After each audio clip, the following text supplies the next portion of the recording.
through play and exploration and free time.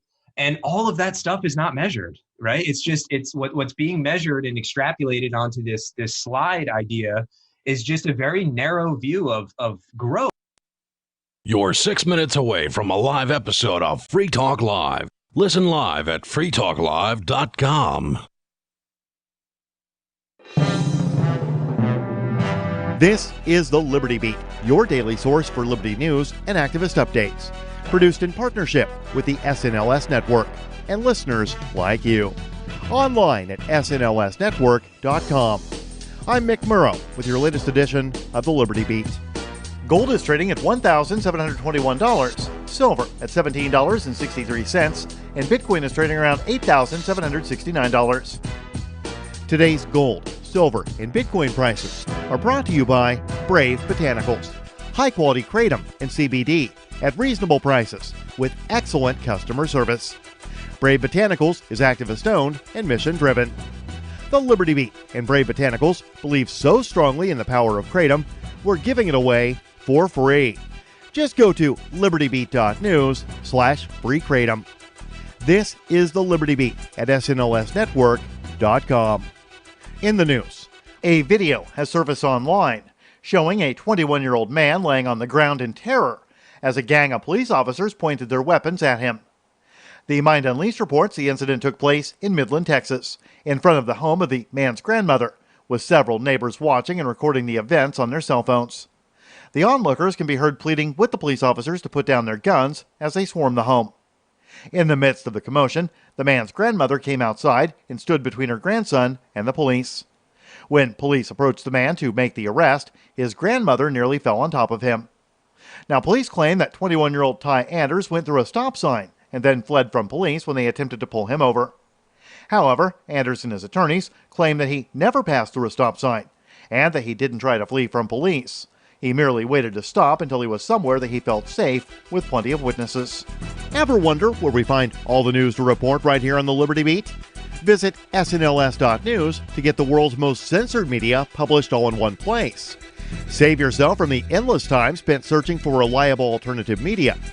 SNLS News makes it quick and easy. No ads, no clickbait, just raw headlines, 24 hours a day. Visit snls.news and get informed today without the corporate media spin. Your news now continues. Memorial Day weekend not only kicks off the start of summer, but also for many Americans kicks off the travel and vacation season. But this year, it's been different, with millions stuck sheltering in place at home due to the global coronavirus pandemic. Activist Post reports that as a result, travel spending for the weekend was expected to fall 66% to $4.2 billion. Even though some areas are starting to see small upticks in traffic, tourism officials have said that most travel will not come until later in the season. Domestic air travel is expected to still be sparse, and almost everyone who travels will be expected to drive. Additionally, seasonal hiring is also expected to plunge more than 75% from a year ago. The younger European workers that staff many U.S. resorts for summer vacations are expected to stay home. Visa processing for U.S. work and travel visas has basically shut down everywhere, except for farm work.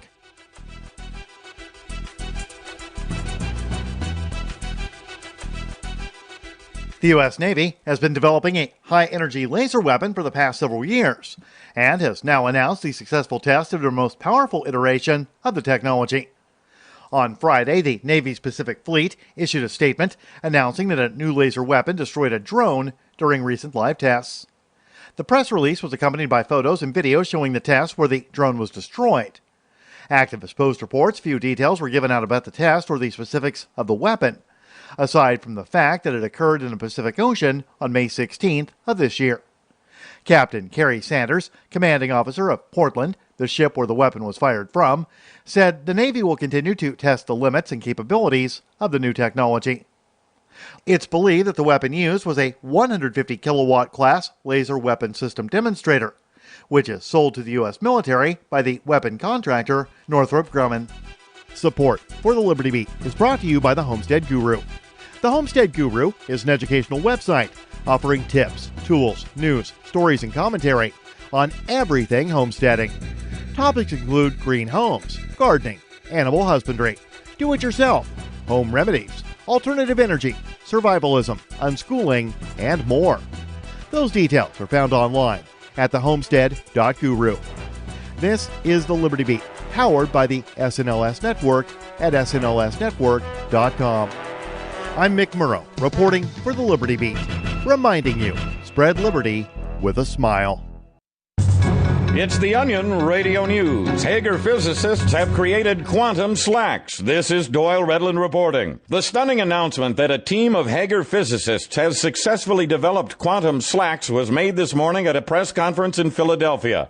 According to Dr. Daniel Chang, head of the Hager team, conventional notions about the physical properties and possibilities of slacks have been turned on their heads. We are on the verge of unzipping the secrets of creation and peering into the pants of God himself.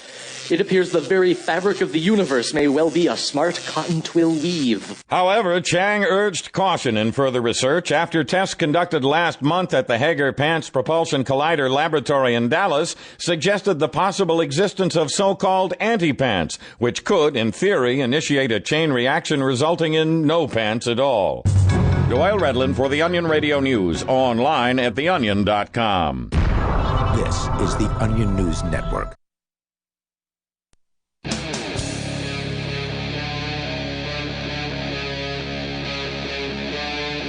Free Talk Live.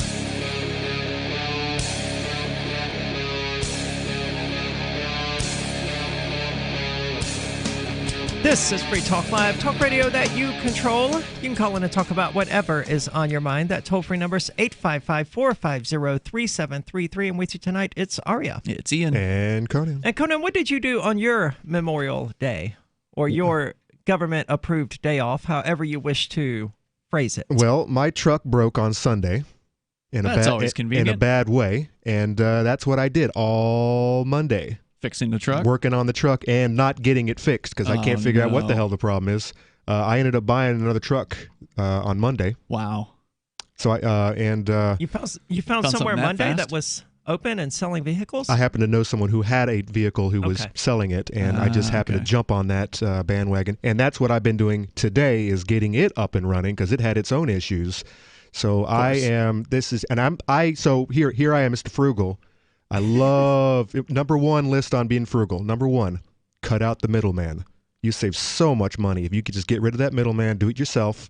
You know, just You got YouTube. There's plenty of guys out there they got how-tos. YouTube Academy. I hate doing car work. Exactly. Well, that's where I am. I loathe it. I loathe it. But I love saving money. So there it is. I'm stuck in the middle. What you going to do? I see. I like it depending on what it is. I mean, if it's replacing an air compressor or a starter or something like that, something relatively simple, yeah. I wouldn't say I love it, but I don't mind taking the time to do it. Yeah. But when it starts to getting into these more complicated things, like you mentioned, maybe the catalytic converter on your truck or whatever. Two of them. And they're not cheap. And that's the reason. It's not necessarily that it is so fused to the bottom of my truck from all of the nasty salt that we have to drive through the winter. Mm-hmm. You know, it should be easy to get off. Just hit it with a hammer, and thanks to all the salt, it'll just like the rusted bolts will break. In some instances, you got to cut the damn thing off. Yeah. But I'm actually looking at the prices of them, and it's like, is my truck even worth that? So that's an important question. So I got a new one, and I went through the whole rigmarole. I got it. New to me. I got it all registered today. I went through their stupid fiery hoops of working with the DMV. I had to call. How do you do that? I had to call into Concord, and I had to schedule an appointment in Keene or in Keene. Concord. And I took all my information, my title, and the registration I got from the city side. Mm-hmm. I took it to a drop-off box at the DMV. And by the way, this is a process that takes like 15 minutes, so the line isn't long. Uh-huh. And I put it in an envelope. I bought some envelopes at Walmart because I didn't have any. Put all my information in a stupid envelope with my information on the top, and waited a couple of hours. And they called me back and got my credit card information, and then they got my plates. And then I had to drive back, and I had to knock on the door politely, and I had to wait for someone to come to the door. They're all masked up. And by the way, check this out: 2 either reserved or National Guard underneath a pavilion at the front of the DMV with boxes of masks, and then some either civilian or a contractor or someone. There's 3 guys all standing at parade rest, just standing there. No one in the parking lot. I was the only person in the parking lot, and you had 3 human beings. They have a pop-up tent or something like that? They had like a pavilion with no walls. So what were they doing? Giving away the masks? All PPEs. I think they had gloves as well. So when you went into the stupid establishment there to do whatever for your appointment, it's absolutely ridiculous. Okay, so they weren't giving them away to just anybody who came by and was like, "Hey, I want some gloves" or whatever. They might have if you asked nicely, but it's our DMV is kind of off in the woods, so it's not near any of the stores or whatnot. But that probably wouldn't have happened. I think they're giving them away, and the reason I say this is because I was in, I think it was Milford, which is kind of on the way to Manchester from where we are here in New Hampshire. We're on the west side of New Hampshire in Keene. And I had stopped off there. I had to go to the bathroom because it's getting harder, or it's been difficult for the last 2 months to find places with an open bathroom.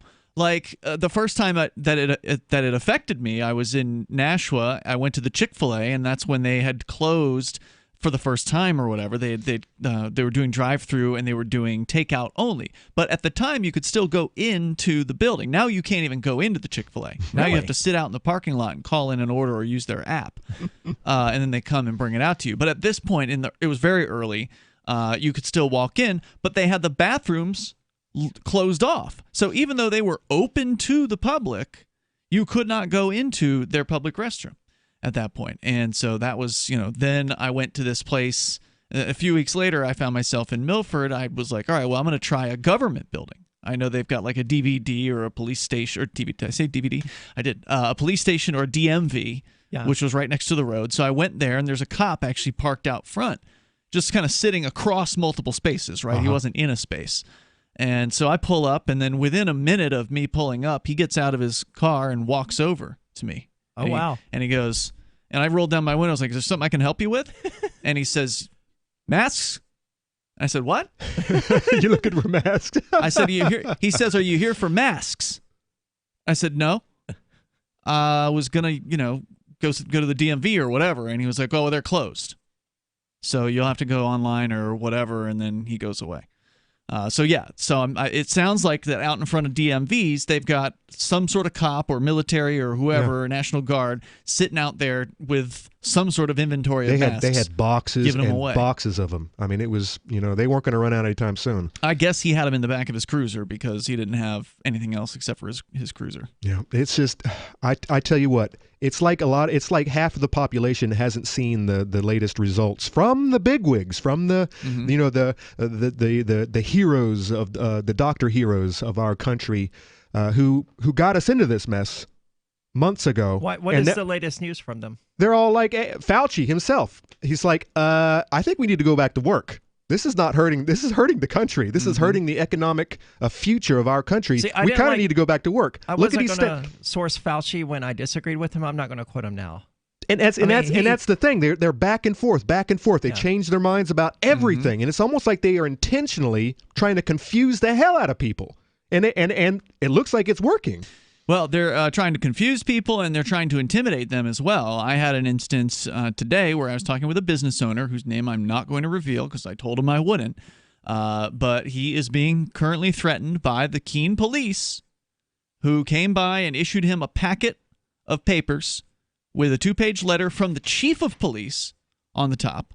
And beneath that, multiple pages of color photographs of people hanging out and enjoying themselves on their outdoor seating area at this particular place. The narcs are out full. Yeah. It was absolutely a Karen who did this. It was actually not just a Karen, but it was the woman who owns the place next door. The competition. The competition. Yeah. Well, that only makes sense that that's not speculation. That they'll use this to their advantage. Kind of like that hairdresser lady who was like, "We can't go back to work. If they go back to work, it's going to hurt our business." Right. Well, why don't you all go back to work? Well, look at the stats. Look at the stats. They're afraid. He was threatened by the Keene police with possibly taking his business license, of course, and his liquor license, committing a so-called misdemeanor charge of violating the governor's orders, and also potential, fines as well. So, I mean, which way do you want to ruin your business? Do you want to ruin your business by just obeying all the government rules and being just sucked dry because you got to keep paying the rent and no one's coming in because you can't do business the way you want to do business? Or have your business ruined from fines and court fees. Right. Or do what he was doing, which is to allow his customers to come and do what they want, because you can't control people. Yeah, my body, very my choice. And certainly you can't control people at, like, a local bar who are probably imbibing alcohol and not, likely to listen to what you have to say to them. So, and he doesn't want to do that. He doesn't want to get out there and tell his customers, you got to do this, you got to do that, you want to eat here, you got to do this, A, B, C, D, and E, and that's no fun. Nobody wants to have to do that to their customers. So does he do that and try to keep his customers in line, but then they're going to screw it up, and then somebody's going to snitch, and then he's going to get fined? And I mean, he's super frustrated and super scared because he doesn't think, I'm like, hey, I know a good attorney who might be interested in your case, and he doesn't think you can beat City Hall. And for the most part, you can't, although there have been some times where it's happened. Well, it's only going to get worse from our city. I think on this note, the city hall could be beaten because they're enforcing an order effectively that is just a suggestion. That's what we would believe. Yeah. That's our opinion. Well, that's the legal writing of it. That's our legal opinion of the legal writing of it. Yeah, but we're not aren't attorneys. So 855-450-3733. How are businesses supposed to operate when even with outdoor dining, they're being threatened? I have two dogs, Sam and Bailey. Both are golden retrievers. Poor Sam, he was a mess. Always itching. His paws were soaking wet all day from just constant licking. He had bald spots on his back. I just don't like putting shots and steroids into your dog all the time. DINOVITE.com. Dinovite is nutrition. Probably 2 weeks after he started Dinovite, I started seeing great improvements, and today 99% of his issues are non-existent. It's amazing stuff. Since Bailey has been 12 weeks old, he's been a Dinovite dog, and he has 0 issues today. He won't eat his food without Dinovite. When I get out the Dinovite, my dogs actually salivate, like I'm getting them a treat. They drool over it. Dinovite is the best thing you can do for your dog. You won't believe how happy your dog will be. I get my Dinovite from DINOVITE.com. The next generation wallet is coming from Divvy. In just a few taps, you'll be able to send, earn, spend, and exchange digital money in seconds. Send money around the globe with only a swipe. Instantly exchange between Divvy, Bitcoin, and fiat right in the mobile app, and withdraw directly to your bank account. Divvy already offers the first one-tap solution for earning passive income with crypto. Multi-tiered masternodes allow everyone to partake in the network. Visit DivvyProject.org. DivvyProject.org. Bitcoin.com has launched a trading platform at local.bitcoin.com, allowing you to buy or sell Bitcoin Cash via dozens of payment methods like PayPal, Venmo, bank deposit, remittances, or meeting in person with cash. There are no ID requirements to sign up for and use the site, and all communications between buyers and sellers are encrypted. Finally, a global trading platform that respects your privacy. Visit local.bitcoin.com to get started trading Bitcoin Cash. local.bitcoin.com. I've been told no in many different ways. I give you an order and you're going to obey it. George, you can go this way. You can do that and you have to leave here. You cannot bring signs into the rally. Walk with me. Well, I'm comfortable here, actually. Whoa, hey, who do you think you are? Excuse me. There is no video and audio allowed in this office. No, I have work today. You ain't gonna make it. Wait on account. Now. Wait a minute. Whoa! Hey! Oh my God! Unbelievable! Why are you running from me? Because you're scared me. You What am I being detained for? You're being served. What is this? You're being served. What is this? Bureaucrats have a funny way of telling people no. That's the sound of the men working on the chain. Derek J's Victimless Crime Spree. Watch it for free and order the Director's Cut DVD at victimlesscrimespree.com.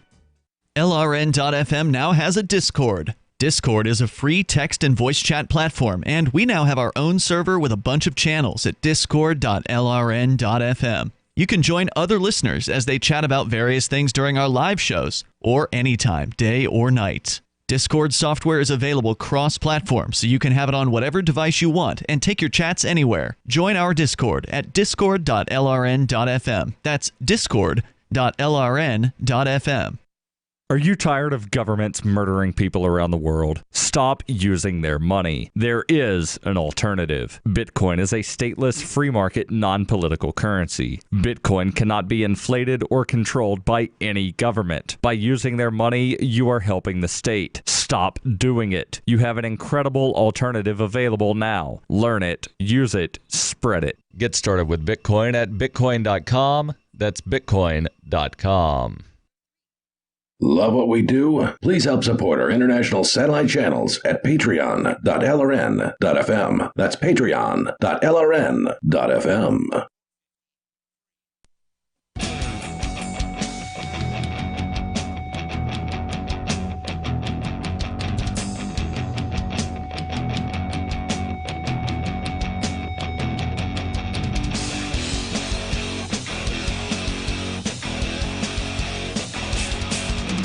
This is Free Talk Live, talk radio that you control, and you can call in and talk about whatever is on your mind. That toll-free number is 855-450-3733, and with you tonight, it's Aria. I'm Ian. And Conan. And Bitcoin.com has launched a trading platform at local.bitcoin.com that allows you to buy or sell Bitcoin Cash using dozens of payment methods like PayPal, Venmo, bank deposit, remittances, or meeting in person with cash.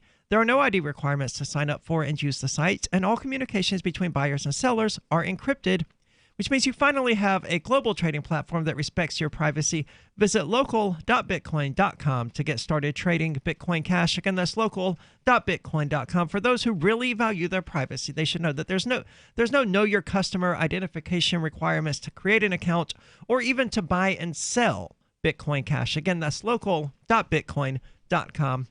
Now, we're talking about Karens here and masks again, because masks are the thing to talk about now. Muzzles. I've noticed here in Keene that the percentage of people wearing masks is on a sharp decline. And I have not seen that. And it was never very high in the first place. And you're observing this where? On Main Street, where I work, for the most part. So you see a fair amount of people coming by. Yes, there's a fair bit of traffic.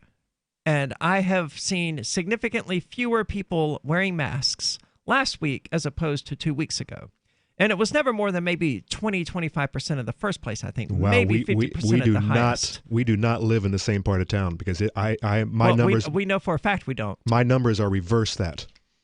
In fact, today when I was out and about, I was in Aldi's today, 25 people in there. And I was the only person in all of Aldi's that did not have a mask. See, if when I've been in Aldi, it's been like half and half. Yep, this is the worst day I've ever seen. Walmart has seemed like maybe 60% mask off, 40% mask on.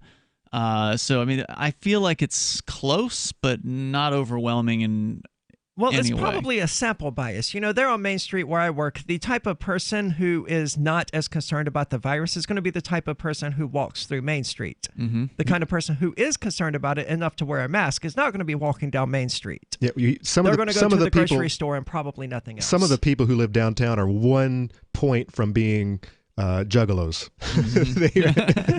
They're a different kind of folk, for sure. But Keene, the city of Keene, evidently wants to force people. Now, we saw this in the town of Nashua recently, where it's a city. It's the second largest city in New York. Okay, so this is actually a practically city. Borders Boston. Okay, yeah, so it's considered North Boston. Okay, the city of Nashua City Council passed an ordinance requiring people to wear face masks or face $1,000 in fines. I think that's right. It was. Yep. Now they had tried it in Salem a couple weeks before this, in New Hampshire? and they decided to table it because of the dissident, the outrage. Now, something else that Nashua has done, and I've not seen this confirmed anywhere, but I've heard it from people who have been Nashua, is that they closed off one lane on each side of Main Street so that restaurants could put tables and chairs out there and expand their outdoor seated area. Now, if the city of Keene wanted to do that, I would be in favor of it because it wouldn't cause me any real problems. I don't drive down Main Street, and because it would help all of the local businesses in the area provide for more customers. However, go ahead. The city of Keene hasn't mentioned that, as far as I'm aware. They just want to copy Nashua in how they control people. Yeah, no, there has been talk about somehow opening up the sidewalk area. I don't know if that's going to include actually closing a road. Well, it could just be closing Main Street parking. That would be the easiest way to do it, right? Yeah. They wouldn't even have to close an entire lane. I don't know if it's gone that far, but there has been talk from some of these city councilors that there needs to be something done because you can't have, if you can only have 20% inside your building. The only way to alleviate that is to bring them outside on the sidewalk, and there's not enough room. And so I think they're trying to remain in the rules that have been passed down to us. And they're trying to work with it one way or the other. Whether you agree with them or not, I don't, because the easiest solution is just to remove the stupid 20, 25% or whatever occupancy rule there is. But the city of Keene can't do that. I think the occupancy rule is 0%. You can't have any people seated indoor, as I understand it, right? I think it depends on the establishment. In all of New Hampshire, you cannot have indoor seating. Okay. Wow, that's just stupid. That explains why they want them all outside on the sidewalk. Right, but if you're out on the sidewalk, then everybody can see, and all the snitches come by and take pictures, and they apparently send them to the police department. Not if you have a flashy OK ribbon from whoever's in charge, from the authority, from the chief of police, saying I have permission to put people out in my yard. Well. You have permission, supposedly, from the governor's orders, but if they're not obeying all the stupid rules that go along with it, because there's literally like a page and a half, 2 pages plus of dozens of rules. They're going to have to be followed. They're going to have to hire new employees just to be snitches, just to walk around and with a clipboard, Corona enforcer with a check mark, checking the boxes. It's stupid. It's so stupid. So ridiculous. Well, you think that's stupid? So look, tell me about the latest stupid idea from the city it has gone. So basically, you brought up Nashua, and a lot of times these progressive leaders we have here, leaders are not leaders. Yeah, I know, right? They get ideas from other cities in New Hampshire or other states. Like, for example, the stupid blue line down Marlborough Street all the way to the police. That wasn't our idea. They got, and by the way, it definitely wasn't my idea. Right. They got the idea from other municipalities across the country who were doing this. They're like, oh my God, look, that's such a great idea. Let's do that. And they did it. That'll put Keene on the map. And then they redid it. Well, here it is, and I'm so surprised. 2 weeks ago on this show, I talked about a banner that they had on the City of Keene's website. It had 13 of 15 city councilors, minus the mayor. There are 15 city councilors? 15 and the mayor. I thought there were 5. So basically, 3 of our leaders weren't on this banner, but every single one was all masked up with their own homemade masks, and the caption below was like, "You need to do this to save lives." Yeah. And if you need information on how to do this better, come to our website. If you don't do it, you don't care about other people. So when I saw that stupid banner on our City of Keene website, I knew it's not my City of Keene's website. I knew this was coming. What is it coming? Mandatory masks. At least in businesses, and if these guys have their way, mandatory masks all everywhere. Throughout the damn. I don't think they're stupid enough to try this in Keene, man. They're pretty stupid. No, they're pretty stupid. And this guy who's brought it up, he is the nanny of them all. This comes from our own Sentinel newspaper, which is probably on the decline. Oh, dude, they're raising money, dude. Did you see that?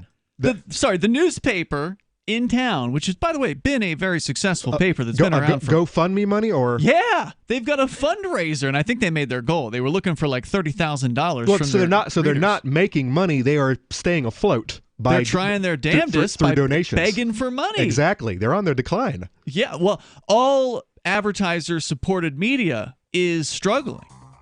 Radio, television, newsprint, and newsprint worse than radio and television because they were already seeing a decline in readership. Definitely. A city councilor has announced his intention to propose an ordinance that would require people to wear face masks while in Keene businesses.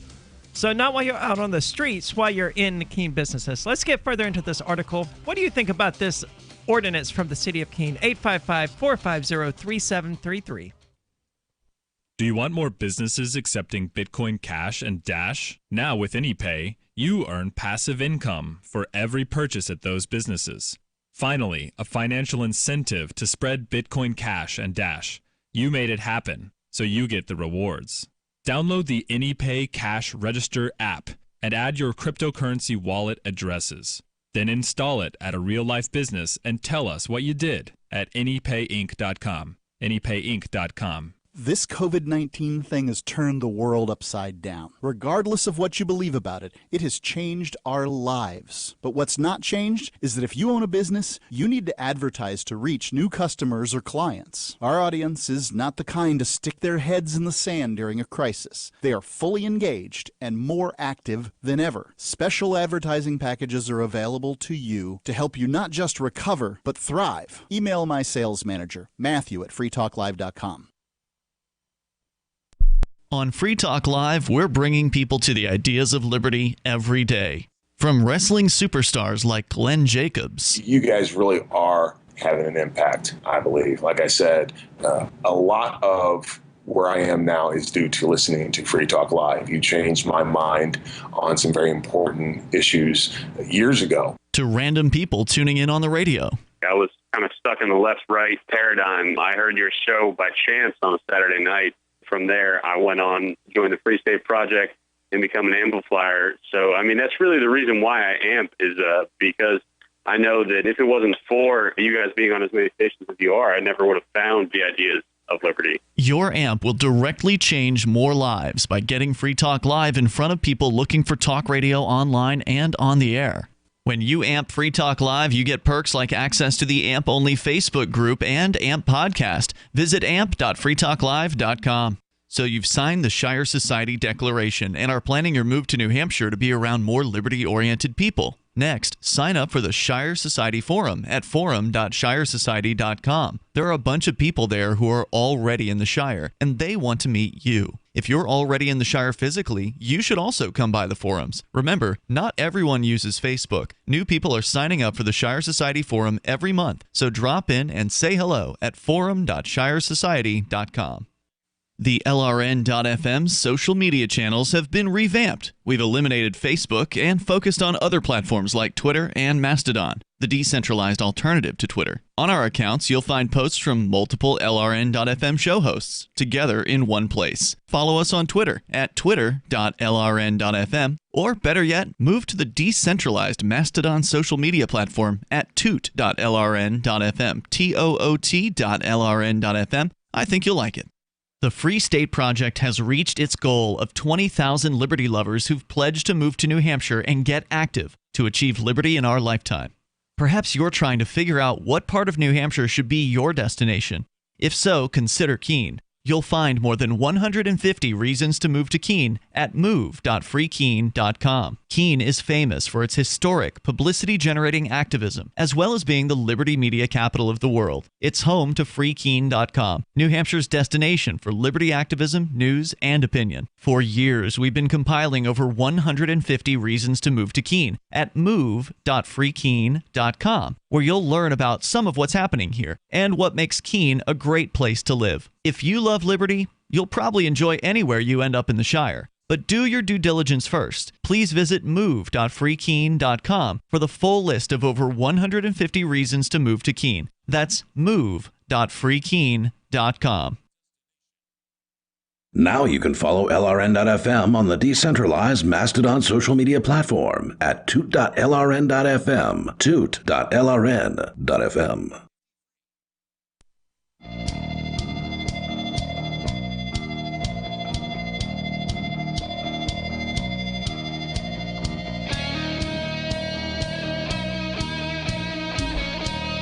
This is Free Talk Live, talk radio that you control. You can call in and talk about whatever is on your mind. That toll-free number is 855-450-3733. And with you tonight, it's Aria. You got Ian. And Conan. And we're talking about face masks again because our own little town of Keene has decided that, well, a person within the city of Keene, followed by at least two others, has decided that it might be a good idea to try to force the entire population of Keene to wear masks while entering businesses. And of course, it's all about getting Keene on the map. That's all they care about, being like the other progressive cities and states that have also done this.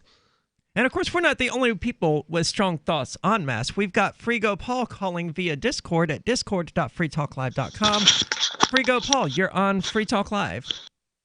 How's it going, y'all? Hey, what's on your mind? Well, not much. I'm just happy that I don't have to go to my corporate job today, where sometimes I have to be the CDC enforcer, and it feels so totally gross and yucky. I remember before I was an employee, I waited in this big long line to get into the place, and then when I got in, I forgot my paint sample, and I exited to go grab it very quick, and the lady working the door, because now retail places have bouncers, essentially goon bouncers, and it's really a shame that I have to play along with that. But she got so mad, because I said, I just want to come back in. You already counted me. And I had to wait twice, and I just was like really doing everything I could to just remain calm and peaceful. And then the irony is that I wound up, getting a job once I got inside, and it's a double-edged sword because, of course, I can save up some money and do great things with that. But, sometimes now it's my job to stand there and count people in the door, and we have to stay at a 175 maximum per Governor Gavin Newsom or Nuisance or Newcomb or whatever you want to call him. Yeah, so Newcomb, I like that one. So how do you handle it if somebody wants to enter your establishment not wearing a mask? Oh, I just let them right in. I let them right in because I know there's so many Karen coworkers of mine that are going to give them a hard time once they're in there that yeah. Okay. I just let them in. Yeah. And can you say where you work? I don't know. The category? How about the category of store? Sure, I'd love to. Yeah, it's a home improvement giant. Okay. Sounds like I don't guess. I'm not, but I've seen what you had to deal with. I've seen it. I've seen the cattle railings that keep you all in check, so you're walking, following the arrows, and then you got a guy with the little mouse mazes, yeah. And he's got a walkie, and he's being signaled when the numbers are insufficient, and you can let new folk in, and it's icky. I would never want to do that. I think I would quit. My favorite part about that job is when they just let me roam the parking lot collecting the carts, because I can have my headphones in and can listen to you guys, and I can take my mask off because I'm in the open air and I've got the vitamin D coming down through the sunshine. And so I'm lobbying for want of a better phrase, to get more of those kinds of hours because, that's really, frustrating. Really man. frustrating telling people what to do. Well, I hope it works out, and I hope that they give you the hours that you want. Thank you so much for the call. I also have been spending, I don't know whether or not being out in the sun actually makes a person healthier or not, but I've been spending a lot of time in the sun for whatever it's worth. And of course, well, if you not spend too wearing a much, mask. you might get skin cancer. Oh, no. That's a future Aria problem. But this is happening to people all over the place, where folks who otherwise don't want to have to be a part of this nonsense have to be a part of it because it's happening where they work. Because corporate America is coming down like a hammer on people as much as they can. Now, they, to some extent, they can make a decision as far as whether or not they really want people without masks in the store. It is private property, and they could. But they don't want the liability. But there's the potential lawsuit for not following healthcare privacy rules and things like that. Some of these establishments aren't taking any risk, and they're going to do whatever because they pretty much have to let you in because they don't want to get sued.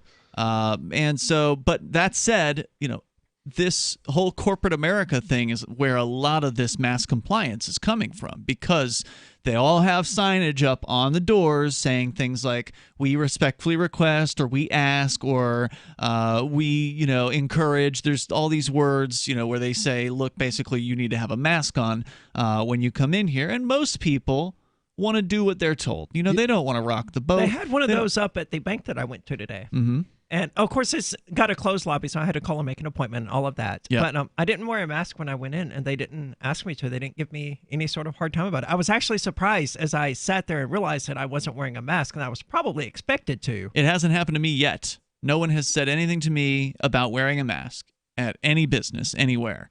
Has it to you, Conan? Has it happened? Yeah, Tractor Supply. And today I was in a liquor store, and I went to go get a box to put some bottles in, and I got yelled at.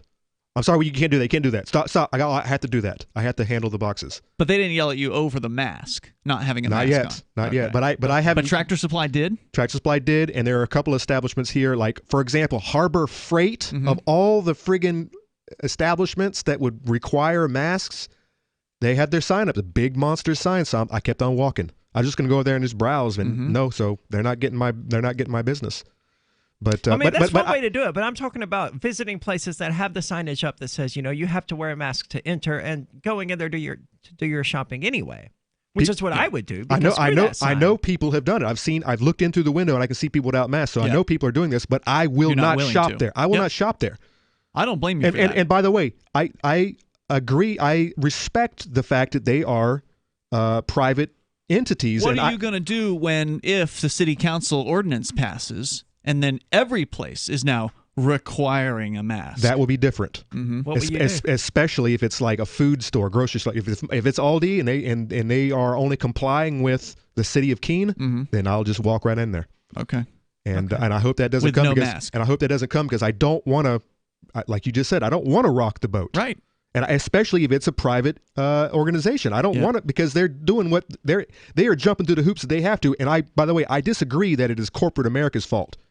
They are only doing all of this because of the liability that has been pushed down on them because of government. Government is and they are only doing it because of the technocrats out there who have made faulty charts, faulty data that has none of it has turned out to be truthful. The data has all fallen through the down into the downward spiral of false data, and so it starts with them. It starts with the technocrats, and it goes to the government, and then it goes to and then corporate America is only working off of.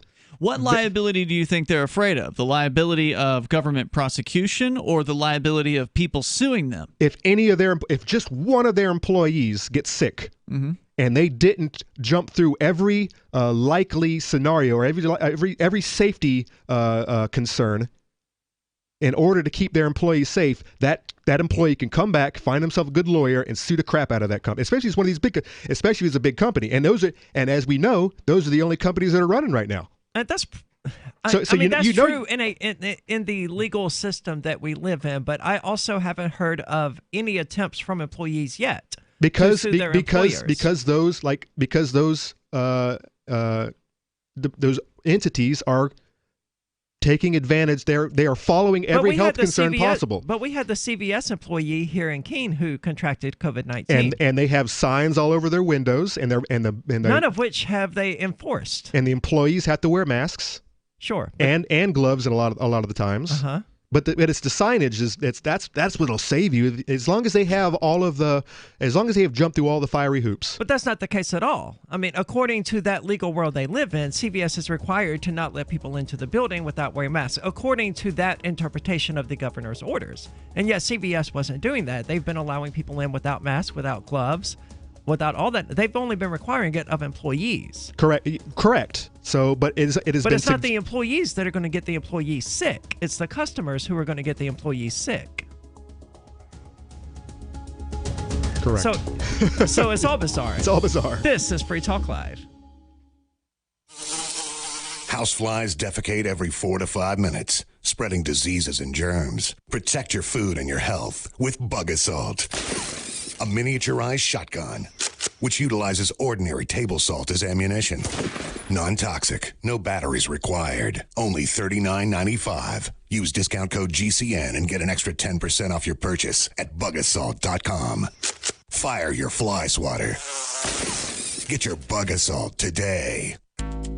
This is a Corona Crisis Self-Reliance Alert. If you're worried about the power grid in the current crisis and want to generate your own supply of off-the-grid electrical power, just in case, pay close attention. Here's why. A limited supply of solar backup generators will be available again in the next 2 weeks. These emergency backup systems provide life-saving electrical backup power when you get off the grid. And unlike gas generators, these solar generators run quietly, emit no fumes, and produce an endless supply of free electricity from the sun. Dangerous weather, social unrest, or overloaded grids this summer will not be a problem if you go to mysolarbackup.com and get your solar backup generator. We regret that supplies are limited and only available on a first-come, first-served basis. Check availability at mysolarbackup.com. Never suffer painful power outages again. Go to mysolarbackup.com. That's mysolarbackup.com. Are you afraid to go to the mailbox because of letter after letter from the IRS? Are they stacking on more and more penalties and interest? By now, you know the problem won't go away on its own. Don't let the IRS chase you to your grave with penalties and interest and liens and levies. You need real help now. I'm Dan Pilla. I wrote the book on tax debt settlement, and I help thousands of people solve tax problems they thought couldn't be solved. I can help you too. Call 800-34-NO-TAX or go to my website, danpilla.com. That's danpilla.com. danpilla.com. This is Michael Dean from the Freedom Fiends. I've run websites since 1996 and have used over a dozen web hosts in that time. AgristHosting.com is the only one that hasn't broken my heart. Agrist Hosting's uptime and service is stellar, and their DDoS mitigation is the best I've seen. That's important because if you tell the truth in this world, you'll ruffle feathers. And some people will try dirty tricks to silence your voice. No matter what the haters hit us with, Agrist Hosting keeps our websites online. If you have a mission-critical commercial presence or a world-changing activism site, you cannot tolerate any skullduggery. So go with agristhosting.com. Have a WordPress or blog site, but you're not satisfied with performance or uptime? Or just want raw hosting? Want to pay with Bitcoin? Agrist Hosting specializes in high-performance hosting with personalized service. Go to agristhosting.com and click on the button that says Get Hosted. That's agristhosting.com.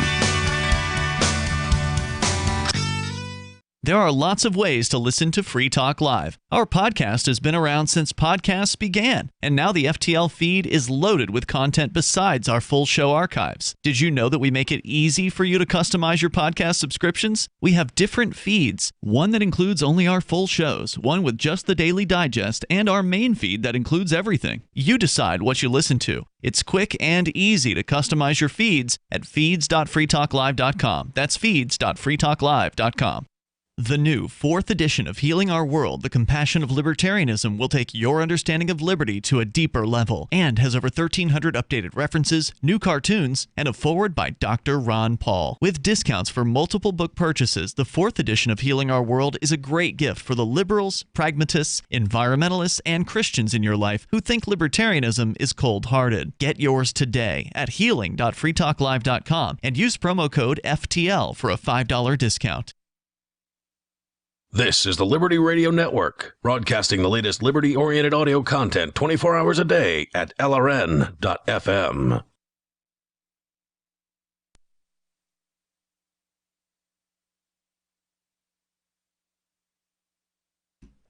This is Free Talk Live, talk radio that you control. You can call in to talk about whatever is on your mind. That toll-free number is 855-450-3733. And with you tonight, it's Aria. It's Ian. And Conan. And I asked that like a question, but it's okay. So, Conan, tell us more about what the city of Keene has decided to do. Well, I tell you what, I promise to God I had no intention of talking about masks. We've been talking about masks for the last 3 weeks, and everyone knows where I stand on this. I'm against it. I'm against this whole Rona pandemic because I've been calling it out since day one, and the numbers are coming. The stats have proven that, yes, in fact, this is right now the numbers prove that it's a little bit worse than the flu season, than the annual flu season. And I believe Can you tell us about the Keene story? Because we've read like one sentence from it. And I believe that when we do scrub the numbers properly, it might take a year, but it will be proven that this epidemic was just a regular flu season, all bullcrap. Here's the good news. If we go to the Facebook page, I know a lot of people... but we still don't know what the city of Keene or who is responsible for it or what they're trying to do. All right, well, let's get into it. Why they're trying to do it. All right, so brought to us by Mr. Nanny himself. If you go back in history, he seems to be leading the charge on a lot of these nanny movements here in Keene. It's just like, and I'm sure he scrubs the newspaper, he scrubs the news, just looking for great ideas that he can bring. Take the article? That he can bring to the people of Keene. Counselor, and here he is, Counselor at Large, Randy Filio. Normally we don't talk about the names because it's irrelevant, right? Like people in somewhere in Ohio don't really care who in Keene, which bureaucrat's doing whatever, politician. But this guy, longtime listeners may remember, he was on the Colbert Report. When they did the Free Keene Robin Hooding episode. And they made him look like the only smart guy on the whole program. Yeah, everyone else looked like an idiot except this guy.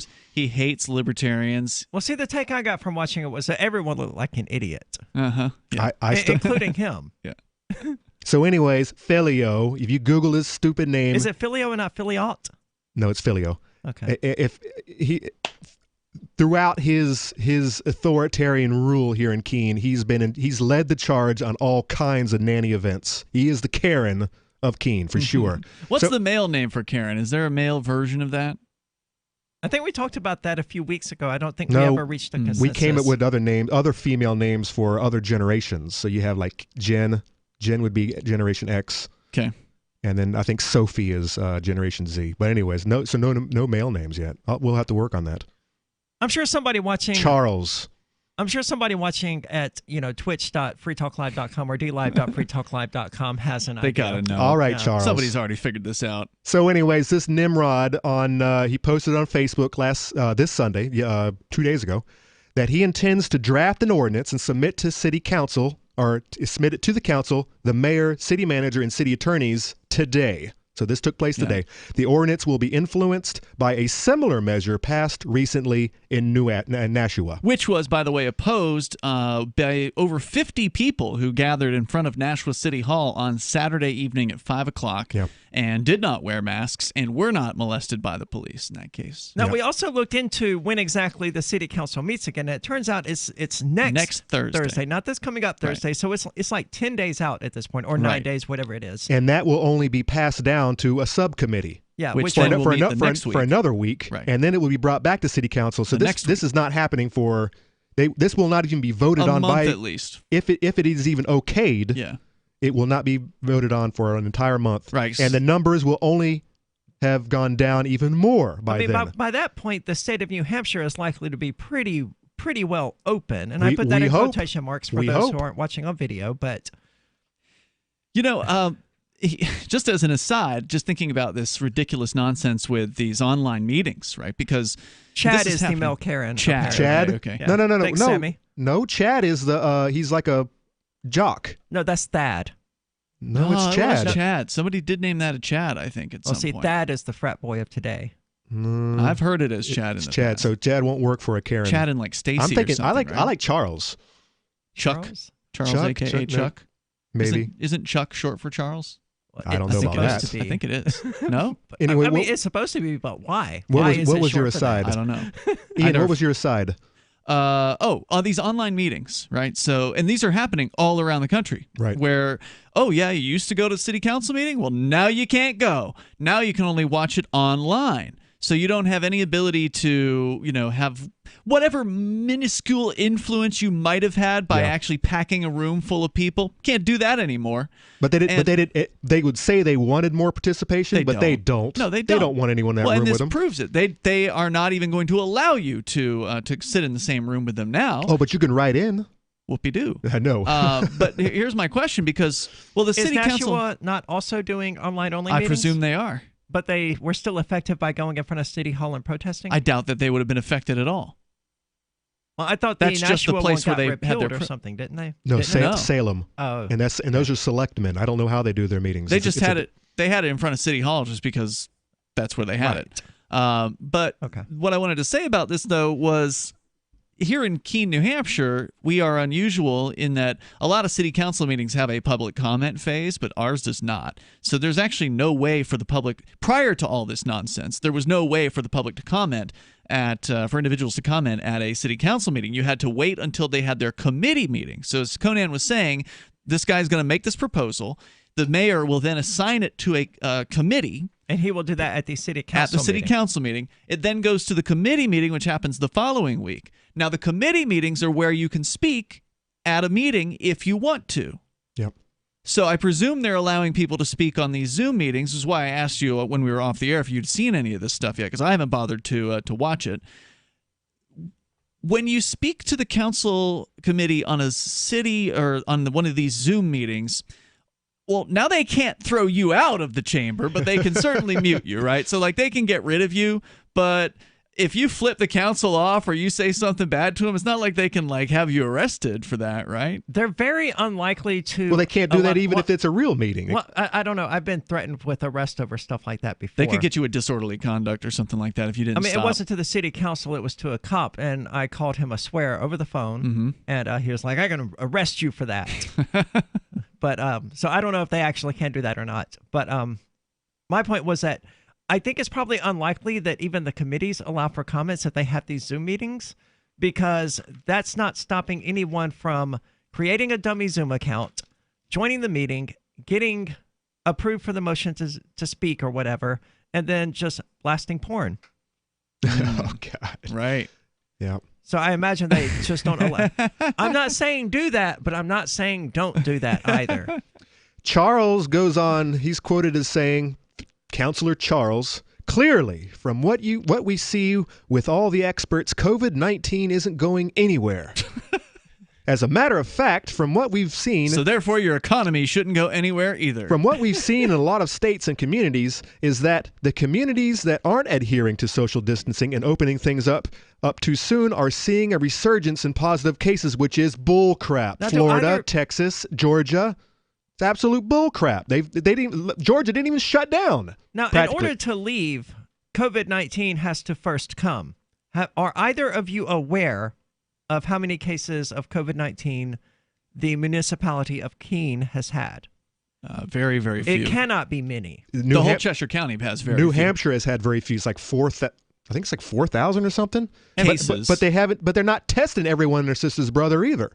Well, I mean, if they're not dying of it, I don't really care if they have it. 200 people have died. Hardly anyone's been tested. It's like 4,000, I believe. It's not a whole lot, and so it makes the numbers of the mortality rate look really bad, like 4% or something. Sure. And that's what everyone is using. But no one's been tested, and it's also come out even today that most of us have had it. Who's come out with this? CDC. Okay, see, that sounds like something that we should dig through. Most people who have had corona are asymptomatic. They have no symptoms whatsoever, and they've been walking around spreading it. And I believe that this has been around since the fall. My personal belief. Cheshire County has 44 confirmed cases. 44 confirmed cases. 2 deaths. Okay. And that's Cheshire County, not Keene. So that's the entire county. So 70, almost 80,000 people. Yeah. You're going to shut down. You want to shut down, but at least you can't do that. So you're going to make everyone wear masks because of 2 deaths. Yeah. 2 deaths of 80,000 people. You guys are lunatics. Not you two. I know. You guys. Charles is out there. Charles and Karens. I hate you. It's so frustrating. It really is. And I was saying this the other night. I was saying this last night that New Hampshire, I'm disappointed. I am really I am as well. I am as well. It's definitely not good, especially if they intend to actually find people, as they're talking about, for not wearing these masks when they enter these businesses, and presumably finding the business owners for not requiring it of customers. I don't think this is going to go anywhere, and I'll tell you why just in a second. Excellent. 855-450-3733. Again, that's 855-450-FREE, as in freedom. Remember when you first heard about Bitcoin? How long did it take you to realize this little project would soon change the world? Do you kind of wish you had gotten involved sooner? Well, now is your chance to be a part of the next revolution in money. Intercoin is working to finally make crypto go mainstream. It's designed to be scalable enough to support everyday payments and even elections without the state. Bitcoin was originally supposed to be a peer-to-peer cash system, the way we would all pay one another without having to trust any third party. But instead, over time, it mostly became a store of value. That's because every 10 minutes, the Bitcoin network must put all transactions into a block, and that block can only hold so much. If crypto is to become mainstream, for people to use it for everyday payments, we need a new architecture. one that is as secure as Bitcoin while being far more scalable. Check out intercoin.org to find out more and maybe pick up some of those coins for yourself. Cell 411 is a free app for Android and iOS that replaces government-controlled 911. Cell 411 allows you to preset a group of friends or private organizations to show up at any emergency. Cell 411 is a nightmare for the state because it proves their so-called services aren't needed. Cell 411 has had thousands of installs, and of course it's covered by the BIPCOT no government license. Cell 411 because your friends won't shoot you when you're in trouble. Without the government, who would build the emergency services? You and Cell 411. Get it today at getcell411.com.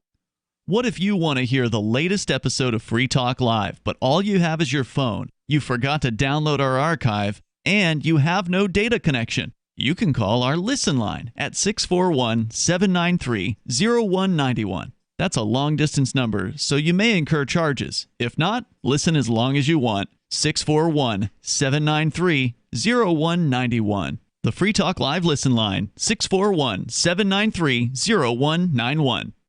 You're listening to the live edition of Free Talk Live. Hour number 2 is next after the news here on the Liberty Radio Network at LRN.FM. This is the Liberty Beat, your daily source for Liberty news and activist updates. Produced in partnership with the SNLS Network and listeners like you. Online at snlsnetwork.com. I'm Mick Murrow with your latest edition of the Liberty Beat. Gold is trading at $1,721, silver at $17.63, and Bitcoin is trading around $8,769. Today's gold, silver, and Bitcoin prices are brought to you by Brave Botanicals, high-quality kratom and CBD at reasonable prices with excellent customer service. Brave Botanicals is activist-owned and mission-driven. The Liberty Beat and Brave Botanicals believe so strongly in the power of kratom, we're giving it away for free. Just go to libertybeat.news/freekratom. This is the Liberty Beat at snlsnetwork.com. In the news, a video has surfaced online showing a 21-year-old man laying on the ground in terror as a gang of police officers pointed their weapons at him. The Mind Unleashed reports the incident took place in Midland, Texas, in front of the home of the man's grandmother, with several neighbors watching and recording the events on their cell phones. The onlookers can be heard pleading with the police officers to put down their guns as they swarm the home. In the midst of the commotion, the man's grandmother came outside and stood between her grandson and the police. When police approached the man to make the arrest, his grandmother nearly fell on top of him. Now, police claim that 21-year-old Ty Anders went through a stop sign and then fled from police when they attempted to pull him over. However, Anders and his attorneys claim that he never passed through a stop sign and that he didn't try to flee from police. He merely waited to stop until he was somewhere that he felt safe with plenty of witnesses. Ever wonder where we find all the news to report right here on the Liberty Beat?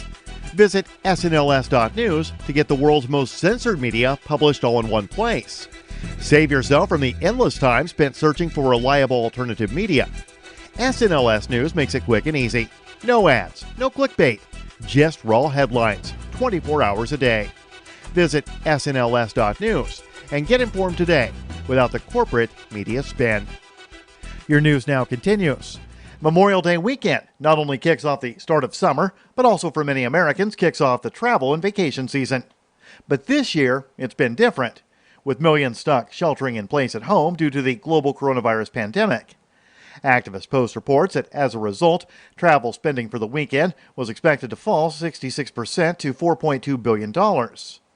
Even though some areas are starting to see small upticks in traffic, tourism officials have said that most travel will not come until later in the season. Domestic air travel is expected to still be sparse, and almost everyone who travels will be expected to drive. Additionally, seasonal hiring is also expected to plunge more than 75% from a year ago. The younger European workers that staff many U.S. resorts for summer vacations are expected to stay home. Visa processing for U.S. work and travel visas has basically shut down everywhere, except for farm work.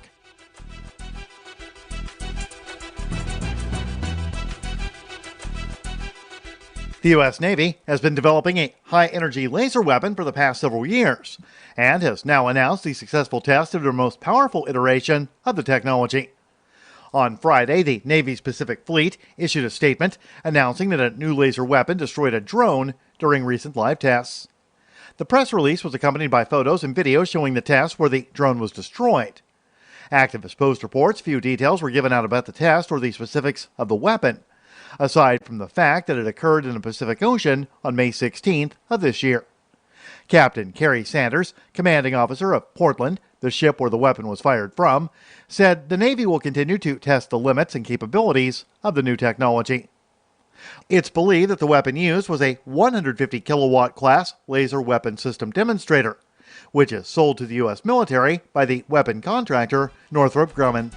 Support for the Liberty Beat is brought to you by the Homestead Guru. The Homestead Guru is an educational website offering tips, tools, news, stories, and commentary on everything homesteading. Topics include green homes, gardening, animal husbandry, do-it-yourself, home remedies, alternative energy, survivalism, unschooling, and more. Those details are found online at thehomestead.guru. This is the Liberty Beat, powered by the SNLS Network at snlsnetwork.com. I'm Mick Murrow, reporting for the Liberty Beat, reminding you, spread liberty with a smile. Right now, it's looking like tonight's record $500 million Powerball drawing could be cancelled, as embarrassed lottery officials have admitted they lost the balls. Douglas Bronstein, deputy director of the Multi-State Lottery Association, addressed the press moments ago. We have a quote. "We know how important the balls are to a successful drawing. I saw them the other day, and I'm sure they'll turn up somewhere." Bronstein says it's usually marketing director Ben Callahan's job to keep an eye on the balls, but when reached for comment, Callahan said he just sits next to the balls. It's not his job to know where they are every second of every day. According to Bronstein, it's crucial they find the balls before tonight's drawing. Quote, "We'd love to use different balls, but these ones have the numbers on them." Bronstein added that once they figure out where the balls are, they promise to keep them in some sort of case instead of just lying around the office. When we return, we'll meet some of the undeterred Powerball superfans who are camping out before the big drawing dressed as their favorite numbers. This is the Onion News Network.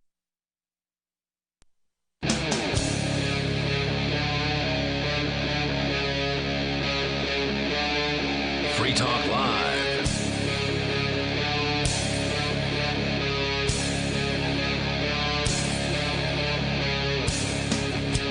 This is Free Talk Live, talk radio that you control. You can call in and talk about whatever is on your mind. That toll-free number is 855-450-3733. And with you tonight, it's Aria. It's Ian. And Conan. And we're talking about this latest decision, this latest attempt by certain city council members here in Keene to force people to wear businesses, evidently to wear masks while in businesses. That's what I've meant. You missed a few words there. So the intent isn't to go out and just be fining people left and right and having to enforce it, Filio said. You don't want to have to do something like that, but I think it's clear that the government's directive isn't working. So if they don't want to actually... So wait, what he's saying is the state's directive isn't working. He's saying the governor, you said governor, not government, right? Yes, governor. The governor's direction.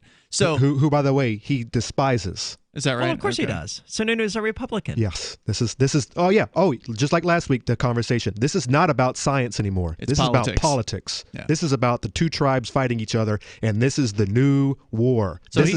So enough people have ignored the governor's orders, but he thinks they're going to pay attention to the city of Keene. And I don't know if the Sentinel is paraphrasing him, but they said Filio said the recommendation from Governor Sununu urging residents to wear masks does not go far enough. It is a recommendation. Yes. It is not an order that you must wear a mask statewide in New Hampshire. So I don't know if it's the city council member who's admitting that, or if it's the Keene Sentinel. I don't know either. But it would be fascinating if it was the Sentinel. But Conan, you said you don't think this is going to happen. Well, and before I go there, he is also quoted as saying he didn't even think he could get away with this 2 weeks ago. He wanted to do it 2 weeks ago, but he didn't think he could. Well, he definitely can't now. Until he saw how Nashua did it, and now he's jumped on the wagon. He's inspired. He's got the fire. All right. Anyways, all right. So let's go to the face space where this was posted, and I'm going to look at the likes the love reacts versus the angry reacts. And I didn't even know I had access to this because now I have names. I could see where all these people stand. This is good. Sure. This is good information. I would say you can go ahead and lump the likes and the loves together and lump the mad angries and the laughters together. Right. So this article has only been up for 6 hours. I have never seen so many comments in that amount of time. We're almost up to 600 comments. The angry reacts and the laugh reacts, so 94 and 21. So it's about 110. The love reacts is 55. The like reacts is 324. So a lot more. But when you so we're getting slaughtered. So you're saying people like the mask proposal? Well, whatever the like means. Some people are still just hitting like because they want the article to pop up in their recommendations. But yes, we're being slaughtered. It's going to do that no matter how you react. But when you see, so if you see already over 100 laugh and angry reacts, that is a huge ratio. If you're looking at a YouTube video or something, you get that kind of ratio going. There is something is skewed. There's something wrong with that video because there's crazy people out there. Wait a minute. Didn't you say there were over 300 people that liked it? Yeah. 324. But then he hand-waved it away and said that doesn't count. Because of the ratio. Now, if it was 324 likes and only 10 angry reacts, yeah, we're getting slaughtered. But when you have almost a third, I mean, 3-1 or whatever. That's huge, man. You're not even close to winning the election there, Conan. You're losing big time. You still have more than 15% of the population who feel a way, and that's all you need to get the ball rolling. I'll give you that. So you have more than 15% of the population who thinks this is absolutely. But how many of them are going to roll over when their favorite business tells them you got to wear a mask to come in now? How many of them are going to know that they have a right not to wear the mask and are going to try to exercise that right? You are absolutely correct. But you know what? You keep prodding the dog. You keep thumping the dog with the stick. You're going to get bit. You're going to turn that dog mean, and you're going to get bit. You're going to get tarred and feathered. And this Filio is all he's been about.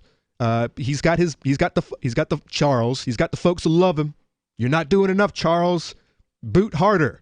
We love that tread. Maybe you should just call him a Randy instead of a Charles. His first name is Randy. Randy. Yeah, but that sounds like feel like a Karen. Randy's kind of a lame name. I'm sorry to any cool Randys out there. No, but Randy also means you're kind of frisky. I don't like that well, he is. I mean, he's known for fooling around with his wife and other people. Really? In town. Yeah. Huh. Cool. No, with his wife. Like they do like some kind of swinger thing. So he is kind of frisky. Good for them. From what I understand. So wearing masks is something... That's the rumor, at least. ...that I think we must do if we are to avoid a second wave of the disease in the coming months, said Williams, who is one of the council people who supports this thing. Yeah. Second wave. As we were talking about before, there were like 40 reported cases and 2 deaths. That's it. All in Cheshire County. All old people. And a lot of those 40 cases were in the old person's home over here, the retirement center. Okay. Which only makes sense because that's the same thing with influenza, the same exact thing. Well, disregarding the ratio of likes to dislikes on the Sentinel's article about this on Facebook, just the timeline alone suggests to me that by the time they even could attempt to pass this, it will be obsolete. Yeah, unless the second wave actually happens. Here's my fear how this will work. I don't think the government's going to be able to keep these businesses, these restaurants, these bars closed for 3 more weeks. I'm saying what'll probably happen. No, here's what's closed for good. Here's what's going to happen. Yeah. We're going to be re-released into the wild, and a lot of people who haven't been working on their herd immunity, they haven't been gathering their vitamin D, and they've actually been quarantined. Unlike us, we're not used to this because we've been running around doing things. There are actually people who have been locked in their homes this whole time. They are going to go out into the wild, and they are going to get immediately sick because they weren't available during the actual cold season, and they didn't catch the virus then, and they're going to get sick, and they might not die. So you think there will be a second wave? Another wave, another spike, another lockdown. I mean, it's that will only make the vaccine makers and the Faucis and the Bill Gateses of the world and all of these governors who want more power. It will only make them more happy, thankful that they had done everything that they could to keep us safe. Oh, look what we did. I had said for weeks and weeks that we should wear a mask, and they were fighting me. The Republicans were fighting me, but look, I was right. Okay, but what if they're wrong? I mean, what if they reopen businesses and none of that insanity comes to pass? As I don't think it will. They could say better safe than sorry. But I mean, that's not the case when you have people who are unemployed. They don't look at that. They'll say government will help those unemployed people. Government made them unemployed. I know, but when the people are standing in bread lines and starving, and they don't care who's feeding them, and they do. They don't really care who's feeding them, but they see that the hand that is feeding them is government. I'm not sure they're not going to be so likely to blame government for causing all of this. They just want to eat. I'm not sure how many people are actually staying at home, staying indoors, and not going out. I'm not sure how many people are actually doing that. It really can't be many. I'm not sure. I know a lot of them are wearing masks, though. I know a lot of them are wearing masks. Yes, but they're out in public, and that's how you know they're wearing masks. Yeah. The question is how many people are actually staying at home, quarantining, not getting the vitamin D and all of that you were talking about. I do know that I've seen a lot of empty parking lots. Main Street, for example. So, I mean, there's a lot of... I don't know if these people are all out at the... But you've also seen lines at the Home Depot or whatever. On a few occasions. Yes. Not every time. So I just can't imagine it's more than maybe 1% of the people who have actually just been sitting at home through all of this, not doing anything. Myself. 1%? No way. It's got to be way more than that. I mean, maybe maybe some of them are going outside to take a walk. I mean, I don't know how many of them are actually staying 100% inside all the time. That would be, you'd have to do some sort of poll to try to figure that out. But I think a significant number of people are not going to work because they're not allowed to. I know they're not, because I've met more of my neighbors in the last 3 months than I have in 7 years. Yes, but you met them, therefore they're not quarantining. Yeah, well, but they're not. So you're only talking about just out. staying inside, never stepping outside. I'm talking about the people that he's referring to who are just sitting at home, not getting vitamin D. He seems to think that these people are going to come out in public and they're all going to get sick and it's going to be a second wave. I'm saying, I don't think those people actually exist. If they're social distancing and they're not actually going out in public and spitting on each other by accident, of course, they're not getting each other's diseases. No one's shaking each other's hands. No one is getting close to each other, breathing on each other. It's just not there. Unless you're a Walmart employee and then you've been out the whole time, and I don't think any of our employees have gotten sick because I guess who knows? I guess it's not real. I guess the whole thing is fake. I don't think the whole thing is fake, but I don't see a second wave coming. 8-5. Of course, here in Cheshire County, we didn't really see a first wave. No, we didn't. Good point. This is Free Talk Live. Poor Sam was a mess. Always itching, licking. His paws were soaking wet. He had bald spots on his back. DINOVITE.com.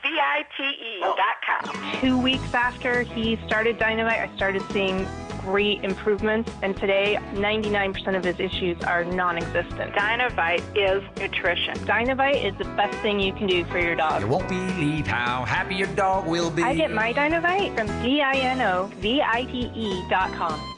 This COVID-19 thing has turned the world upside down. Regardless of what you believe about it, it has changed our lives. But what's not changed is that if you own a business, you need to advertise to reach new customers or clients. Our audience is not the kind to stick their heads in the sand during a crisis. They are fully engaged and more active than ever. Special advertising packages are available to you to help you not just recover, but thrive. Email my sales manager, Matthew at freetalklive.com. Got shaving irritation? Shave Secret Shaving Oil can help stop it. Shave Secret doesn't cost much and is an all-American product. My name is Chuck Howard, and I developed Shave Secret and pioneered its use starting back in 1991. Ingrown hairs drove me nuts for years. Shaving oil changed all that. Why put up with ingrown hairs, bumps, red rash, nicks, and cuts? Shave Secret provides men and women with what we believe is the best shave ever. Our proprietary blend of 100% natural base and essential oils plus a hint of menthol was designed to help eliminate shaving irritations like ingrown hairs, bumps, red rash, nicks, and cuts. We'll lose those shaving irritations. Available at Super Walmart, H-E-B, Wegmans, Giant Eagle, Discount Drug, Navy and Marine Exchanges, Amazon, and ShaveSecret.com. Use the code FTL for Free Talk Live and get a discount. Shave Secret, the best shave ever. We have some good news. The indictments against Ross Ulbricht in the District of Maryland were dismissed with prejudice, meaning they can never be refiled. This is especially good because those indictments contain the only charge ever made that Ross engaged in murder for hire. This was a serious allegation that Ross Ulbricht denies. It was never prosecuted or ruled on by a jury, but was trumpeted by the federal government and the media as if it were proven fact. The Maryland court held these indictments for almost 5 years, poisoning Ross's case and leaving him under a cloud of unproven allegations. As explained in Ross's appeal to the Supreme Court, the fact that the judge used these allegations to give Ross a draconian sentence of double life without parole violated his Sixth Amendment right to a jury trial. Judges are required to issue sentences based on convictions decided by a jury, not unproven allegations never even charged at trial. Although this is a positive development, the dropped indictment will not set Ross free. Now, a presidential pardon is Ross's only hope of freedom. Sign the petition at freeross.org. freeross.org. Some of you asked, and now we've delivered. LRN.FM's live Keene, New Hampshire studio shows are now streamed in HD on Twitch. Visit our channel at twitch.lrn.fm and give it a follow. If you have Amazon Prime, you get 1 free subscription on Twitch. If you use it on our channel, Twitch will give LRN.FM a monthly piece of your Prime subscription cost. So please watch, follow, share, and subscribe to twitch.lrn.fm. That's twitch.lrn.fm. Are you a cryptocurrency advocate? The Crypto Tip is the ideal outreach tool to help new people discover cryptocurrency. It's a printable business card-sized tip that you can give to service providers, preferably in addition to a good cash tip. When the server scans the QR code, it'll bring up an explanation of cryptocurrency, how to install a wallet, and allow them to claim the tip. If they don't claim the crypto, you get your tip refunded to you after a time period you specify. Plus, if they do claim the tip, you get an email alert. Create as many tips as you want at cryptotip.org. That's cryptotip.org. You can sign up to receive the latest about the Liberty Radio Network via our email updates at updates.lrn.fm. That's updates.lrn.fm.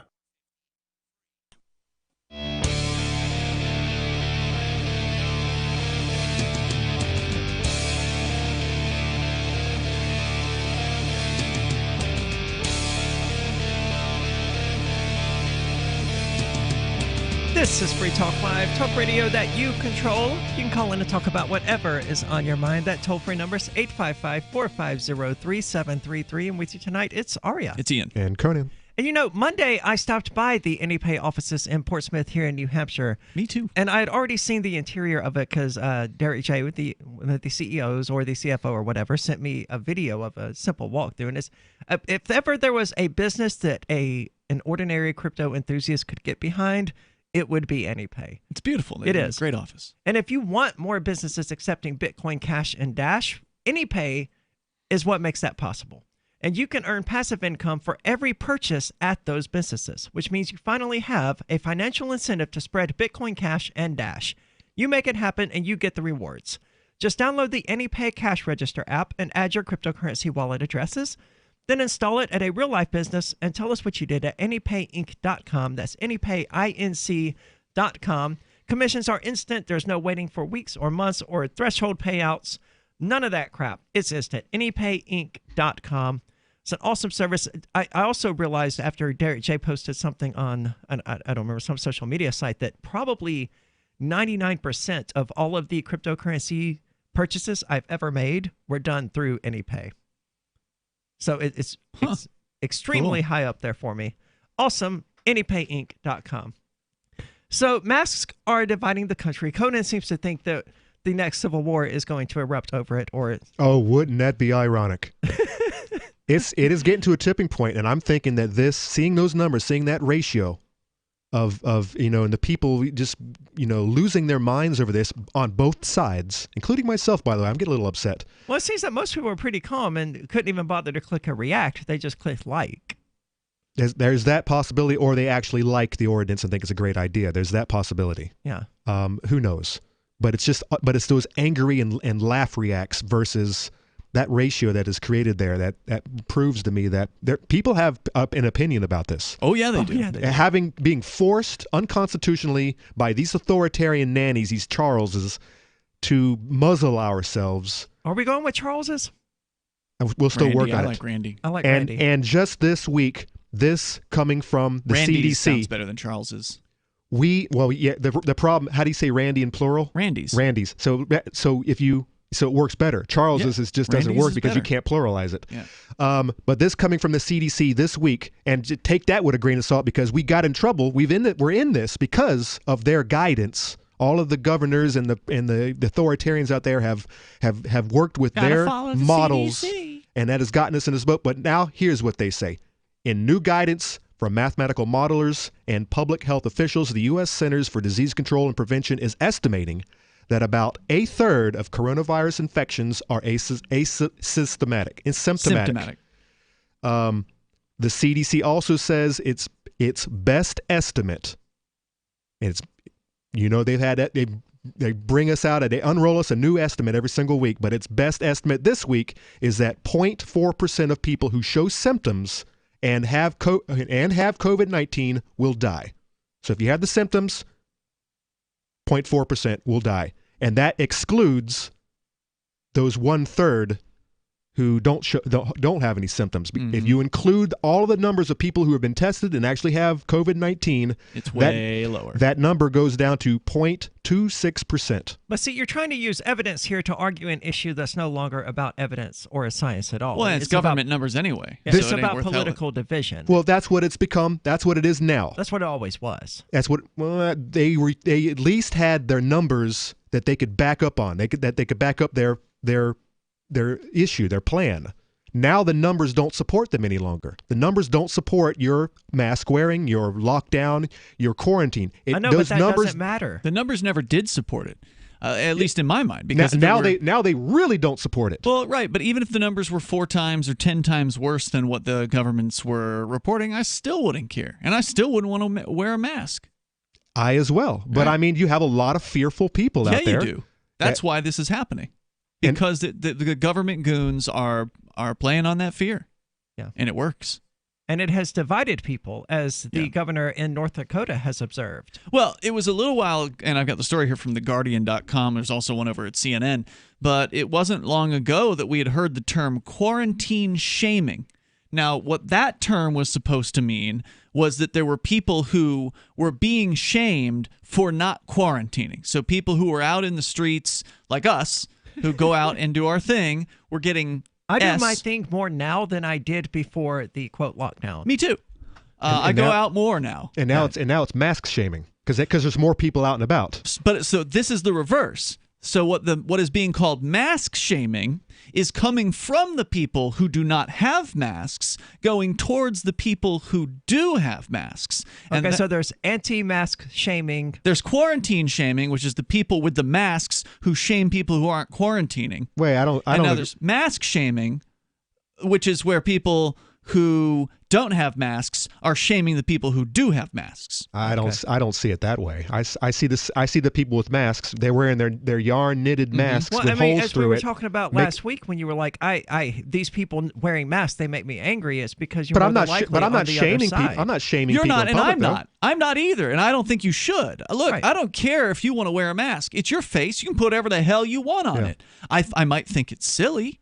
I might think it's unnecessary, but I'm sure as hell not going to say anything to you. Apparently, some people are, and that's what this story is about. All right, tell us. According to theguardian.com, in North Dakota on Friday, Republican Governor Doug Burgum decried a, quote, senseless dividing line, unquote, between U.S. citizens over whether masks should be worn in public during the coronavirus pandemic, as he pleaded with citizens of his state to, quote, try to dial up your empathy and your understanding, unquote. Burgum was moved to the brink of tears. He said, we're all in this together, and there's only one battle we're fighting, and that's the battle of the virus. Did he really? The story goes on to just generally talk about Donald Trump and things like that. I wish that audio was out there. I'd love to hear that. It probably is. There's a picture of him speaking, but there's more to his quotes. So jumping down the story just a little bit. Speaking to reporters at the state capitol in Bismarck on Friday, Burgum said, quote, he would really love to see in North Dakota that we could just skip this thing that other parts of the nation are going through, that they're creating a divide. It's either it's ideological or political or something around mask versus no mask. This is what I would say a senseless dividing line, and I would ask people to try to dial up your empathy and your understanding. If someone's wearing a mask, they're not doing it to represent what political party they're in or what candidates they support. Crap. He said they might be doing it because they've got a 5-year-old who's been going through cancer treatments. They might have vulnerable adults in their life who currently have COVID-19 and are fighting. So again, I would just love to see our state as part of being North Dakota smart, also be North Dakota kind, North Dakota empathetic, North Dakota understanding to do this thing. Because if somebody wants to wear a mask, there should be no mask shaming. Yeah, and that's why I see so many people driving around in their cars by themselves with masks on or jogging with masks on because of their cancer kid or their old person at home. Why are they out and about? Why are they out in public by themselves with no one else around wearing it? Unless it is political and unless it is a form of virtue signaling. So I got to say, I mean, I agree. I'm not going to say that a mother of a 5-year-old with cancer isn't supposed to go out and jog with her mask on. I've seen it happen. If she's got to worry about that 5-year-old who is undergoing chemotherapy. Back at the I understand a mother she's worried about catching it, huh? Yeah, and whether it's effective or not, I understand a mother taking every precaution possible to protect her child. This is Free Talk Live. Bitcoin.com has launched a trading platform at local.bitcoin.com, allowing you to buy or sell Bitcoin Cash via dozens of payment methods like PayPal, Venmo, bank deposit, remittances, or meeting in person with cash. There are no ID requirements to sign up for and use the site, and all communications between buyers and sellers are encrypted. Finally, a global trading platform that respects your privacy. Visit local.bitcoin.com to get started trading Bitcoin Cash. local.bitcoin.com. The next generation wallet is coming from Divvy. In just a few taps, you'll be able to send, earn, spend, and exchange digital money in seconds. Send money around the globe with only a swipe. Instantly exchange between Divvy, Bitcoin, and fiat right in the mobile app and withdraw directly to your bank account. Divvy already offers the first one-tap solution for earning passive income with crypto. Multi-tiered masternodes allow everyone to partake in the network. Visit divvyproject.org. divvyproject.org. Following earlier reports of 27-year-old Mark Felder's profound and startling level of pride in his alma mater, the University of Miami alumnus spoke to Onion reporters about his strong affection for the academic institution that left him totally unprepared for the job market and floundering in $50,000 of debt. I would not trade my time at the University of Miami for anything. Miami has the best college experience in the country, hands down. I had an awesome time there, and it's an amazing place. We've got awesome bars, awesome sports, an awesome campus, and we're pretty much right next to the beach. I mean, what more could you want? You'd have to be crazy not to go there. Felder, who paid over $140,000 in tuition, told reporters he takes an annual trip to see a Hurricanes football game and visit the university that failed to teach him any marketable job skills whatsoever, leaving him so financially helpless he was forced to move back in with his parents after graduating. AMI, fight, fight, fight! Yeah, it's all about the U, baby, all about the U. That's what I'm talking about. Go Canes, baby! For more on this story, check this week's Onion Review. This is the Onion News Network. Do you want more businesses accepting Bitcoin Cash and Dash? Now with AnyPay, you earn passive income for every purchase at those businesses. Finally, a financial incentive to spread Bitcoin Cash and Dash. You made it happen, so you receive the rewards. Download the AnyPay Cash Register app and add your cryptocurrency wallet addresses. Then install it at a real-life business and tell us what you did at AnyPayInc.com. AnyPayInc.com. So you've heard all 3 hours of the latest episode of Free Talk Live, and you're still hungry for liberty-oriented audio content? Did you know that we have another 24/7 audio stream at LRN.FM? The Liberty Radio Network airs the latest episodes of some of the best liberty-oriented podcasts on the internet around the clock. In addition to recorded content, you'll also hear live shows like Free Talk Live, originating from our Keene, New Hampshire studio. So listen anytime at LRN.FM. That's LRN.FM. Hey guys, Mark Claire here, lionsofliberty.com, where we strive to advance the ideas of liberty daily. We bring you the Morning Roar. That's right, every Monday to Friday we'll have a brand new edition of the Morning Roar, where we provide a roundup of some news stories that you may not find in the mainstream media or even in your typical social media newsfeed. We find stories that relate to the ideas of liberty and provide you with our liberty perspective on them. Every Monday, we have our longest-running feature, Mondays with Murray, named after the great libertarian Murray Rothbard, where we'll examine an article or an excerpt from his works and help convey his view, along with our little spin as well. We wrap it all up every Friday with Felony Friday, where our own John Odermatt goes out and takes a look at some sort of felony. There's felonies committed every day, whether it's a felony committed by the police, a politician, or even an average citizen. You can find all of this and so much more over at lionsofliberty.com, advancing the ideas of liberty daily. What's up next? Visit the Liberty Radio Network program guide to find out at shows.lrn.fm. That's shows.lrn.fm.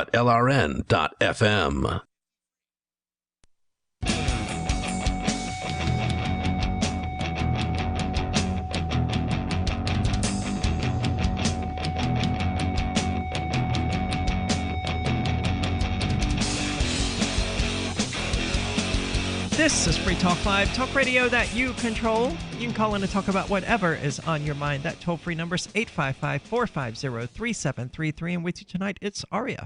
It's Ian. And Conan. And the next generation wallet is coming from Divi. In just a few taps, you'll be able to spend, earn, store, and exchange digital money in seconds. Divi says you'll be able to send money around the globe in only a swipe and instantly exchange between Divi, Bitcoin, and fiat right in the mobile app and withdraw directly to your bank account.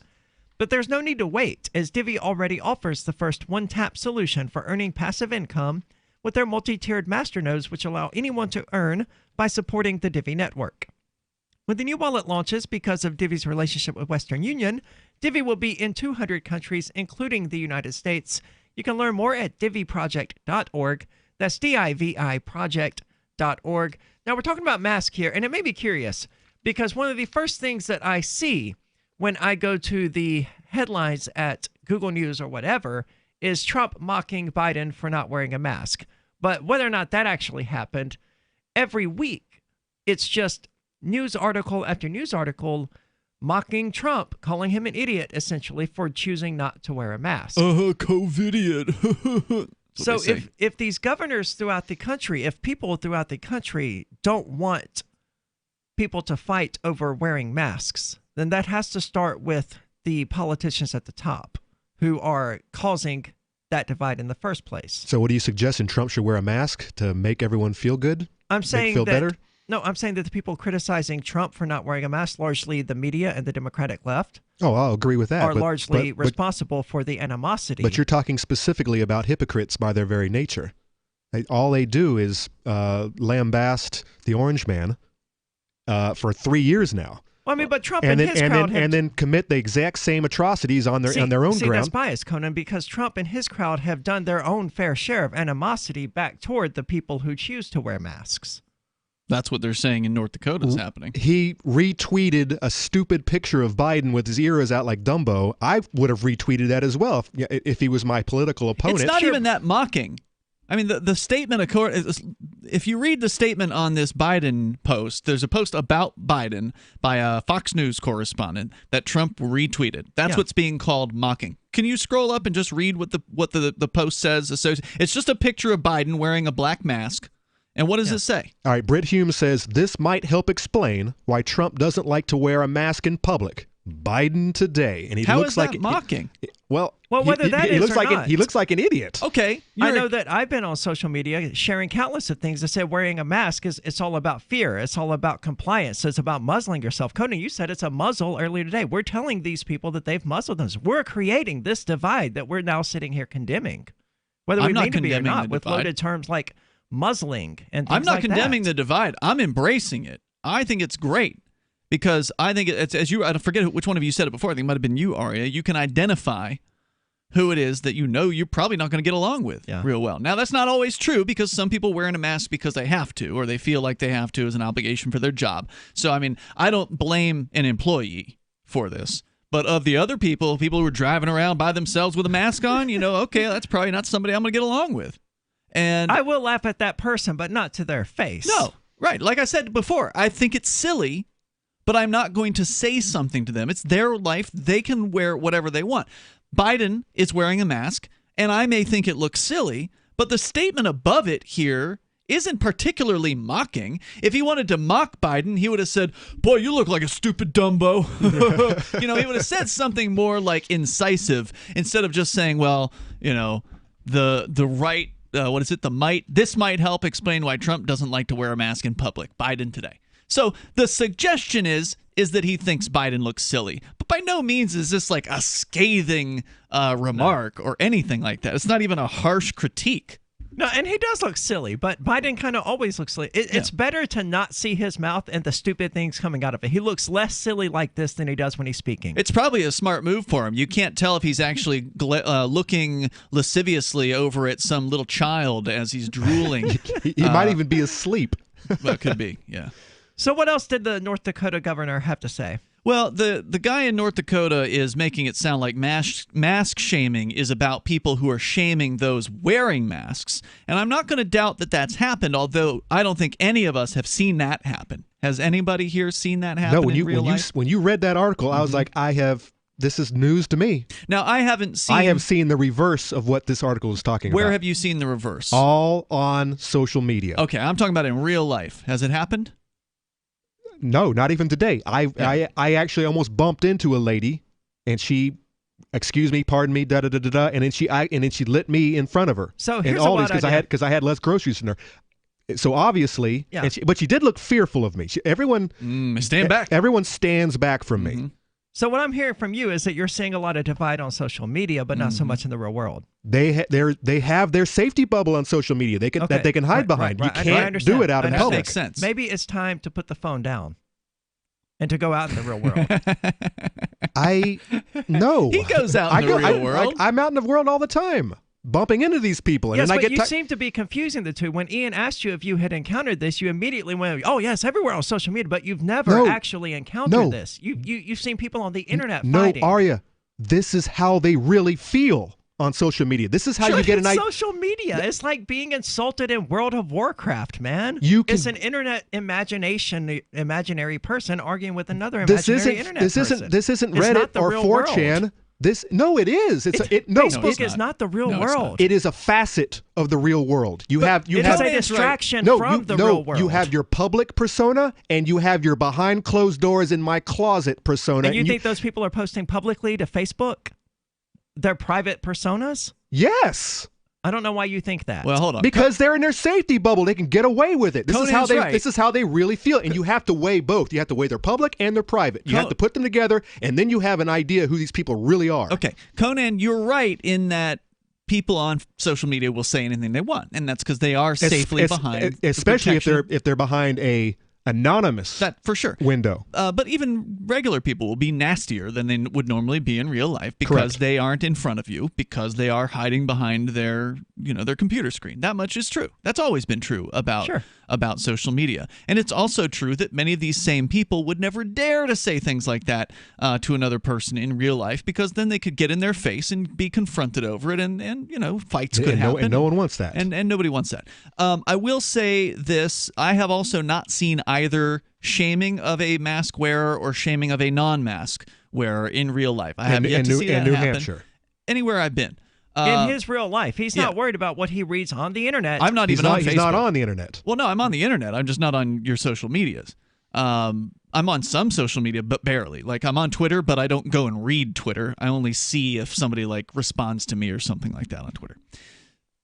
So anyway, I was saying I've never seen it in real life. However, there was video of somebody getting run out of a grocery store in Staten Island. I couldn't play it last night on the air because it's so profane. It's 22 seconds long, and there's a woman without a mask on in a grocery store in New York, right? Staten Island is New York, I think. Maybe it's New Jersey. It's one of those awful places.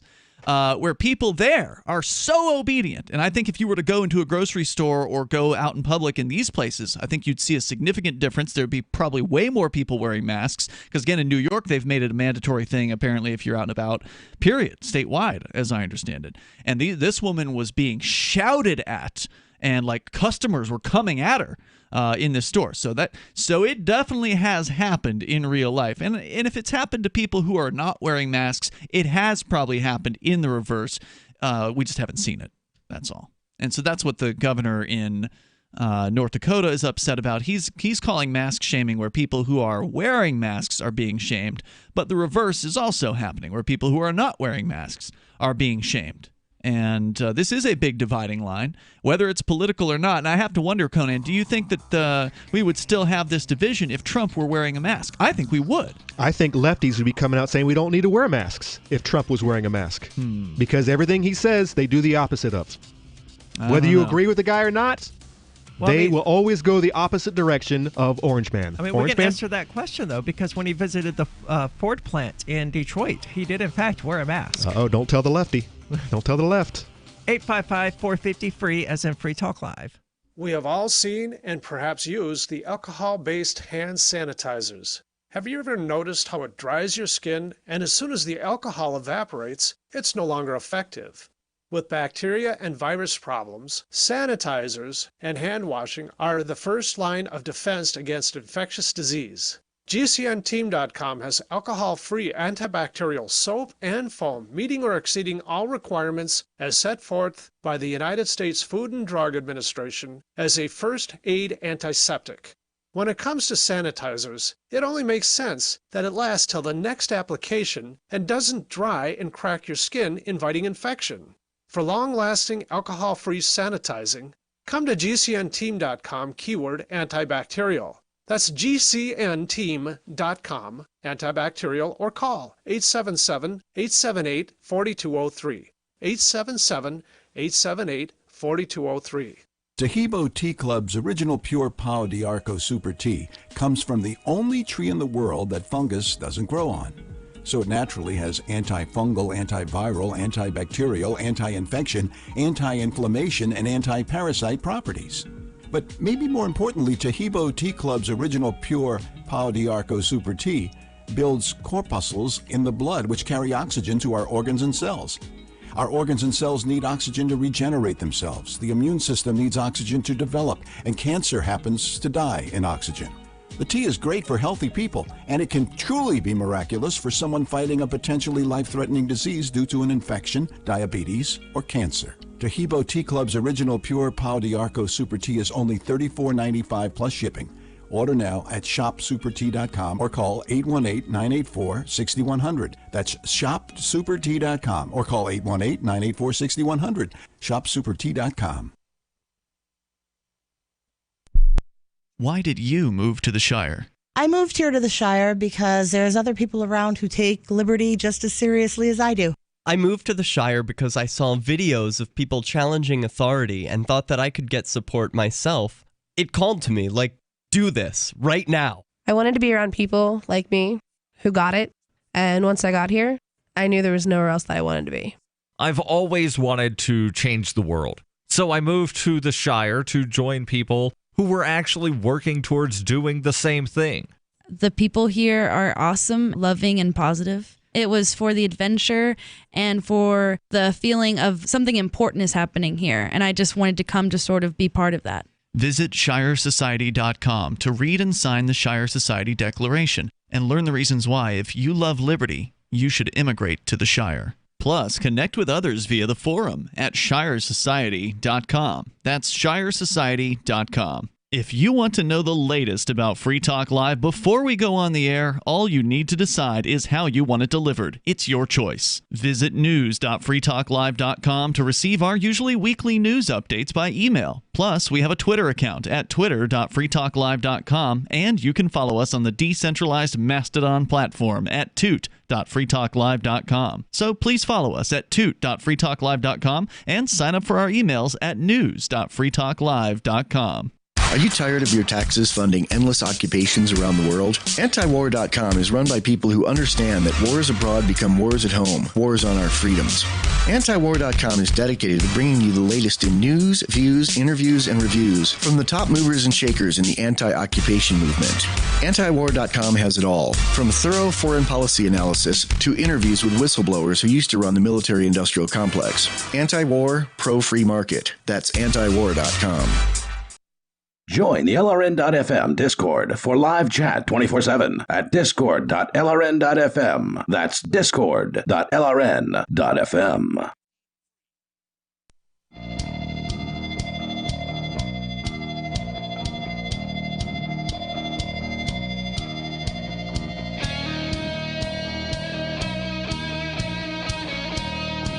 This is Free Talk Live, talk radio that you control. You can call in and talk about whatever is on your mind. That toll-free number is 855-450-3733. And with you tonight, it's Aria. Yeah, it's Ian. And Conan. And coming to us from the New York Times, Karens are everywhere. Of course, they didn't phrase it that way, but here we have a story about a white woman who was fired from her job after calling police on a black man in the park. Now, having already read a little about the story, I know that it was because the black guy asked her to put her dog on a leash. Mm-hmm. And her response to that was to call the cops on him. Was to call the police, yes. Sounds like somebody I wouldn't want working for me either.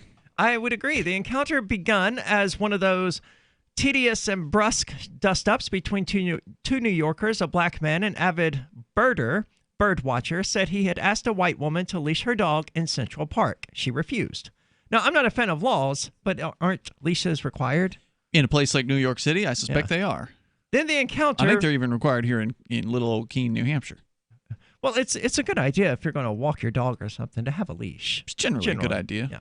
So then the encounter, which was recorded on video, took an ugly turn as the man, Christian Cooper, filmed on his phone the woman clutching her thrashing dog, calls the police, her voice rising in hysteria. And she says, "I'm going to tell them there's an African-American man threatening my life." Oh, wow. She says to him... She ain't so bright, is she? Wow. Then repeated twice to the operator, African-American. Wait, what state is this? This is in New York City. Happened at Central Park. Yes, I could see this from the South, but this is a new... I can't see it from the South. Not these days. Maybe 40 years ago. Yeah. The video posted to Twitter yesterday has been viewed over 30 million times. I imagine so. Touching off intense discussions about the history of police being falsely called on black people, sometimes putting their lives in danger. Now, I don't think it gets more Karen than telling a black guy as you're calling the phone because he asked you rightly to put your dog on a leash because evidently the dog was thrashing around or whatever, and probably needed to be leashed, that you're going to tell them he's threatening your life. While he's recording video of you. Yes. You're like, I'm going to falsify this police report on video. Has she been arrested, though? Yes. Oh, really? Well, she has not been arrested. But within 24 hours, the woman, identified as Amy Cooper, no relation to Mr. Cooper, whoever the hell that is, had given up her dog, publicly apologized. That's a reference to I think that's a reference to an old TGIF television show from like the early 1990s. That's just a guess. There's like an old show called Hanging with Mr. Cooper. I hadn't even thought about it for 3 decades. I thought there was... I cannot imagine that's the reference they're making. I don't know. Before you discuss what happens to her at her place of business, I thought this bird watcher guy... I see. The man, the African-American man, the black man, his last name was also Cooper. They have the same last name. Yes, they're both Coopers. Oh, okay. And I thought, I heard that the bird watcher Cooper, the black guy, he had dog treats and was trying to give them to the dog. I think there's more to this story. Uh-oh. Well, she publicly apologized and had been fired from her job. Fittingly. Mr. Cooper, 57, a Harvard graduate who works in communications, has long been a prominent bird watcher in the city and is on the board of the New York City Audubon Society. Audubon. It's like a bird lovers society. Okay. The incident took... none of that's important. After Miss Cooper refused to restrain the dog, Mr. Cooper said he planned to offer the dog treats to lure it away and induce her to leash the animal, according to a Facebook post in which he documented his version of their exchange. What? See, exactly. What the hell is that all about? How do you... So he wanted to give the dog treats to encourage her to leash the dog? Well, presumably the dog was chasing the birds away or whatever, or scaring the birds. So he was like, well, in order to show her why it's important for her dog to be on a leash, I'm going to get some dog treats and I'm going to lure it away from her. And it's going to click to her, I should leash my dog so that it doesn't. Maybe my birds are over here. I'll throw these treats way over there, and the dog will run over there and leave me alone. And she'll go, oh, no, my dog ran away. Maybe I should put it on a leash. Oh, I see. Okay. Presumably, that's what he was getting at. So, maybe I'm not so mad at this guy. I hate unleashed dogs, unless it's a damn dog park. But so you were mad at the guy despite hating unleashed dogs? No, I wasn't mad at anybody. I was unclear what was actually taking place, and now I think the guy was doing what he could. Gotcha. He wasn't going to call the police, but what he was thinking, hey, you know what? I'll be crafty. I'll get my video camera. I'll get my phone, and I'll throw dog treats way over there and see what happens, and rile the dog up. Good enough idea. And now she'll have to go chasing the dog, and it'll maybe it'll click. Like you're right. Maybe it'll click in her mind that this is a reason to leash your dog. I walk Jazzy without a leash, but I do carry a leash with me in case I see another dog, and then I will leash Jazzy at that point. I will then. Yeah, but that's Jazzy. I see too That's many. what every dog owner would say. Yeah, well, but I've seen. But I would agree entirely. That's Jazzy. Yeah, but I she's have not seen gonna do too anything. many dogs. Oh, he won't bite, and then all he's doing is. I've been delivering mail way too long. I've seen way too many mean, nasty dogs. Yeah, the only thing that would set her off would be another dog, which is why I leash her up when I one like shows this up. guy's level of preparedness, man. I pull out the dog treats. He literally I had carry them on him. just for such intransigence, he said. He's smart. That's when I started video recording with my iPhone, and when her Right. inner Karen fully emerged and took a dark turn. He said that? Yes. Wow. Good. It's clicking.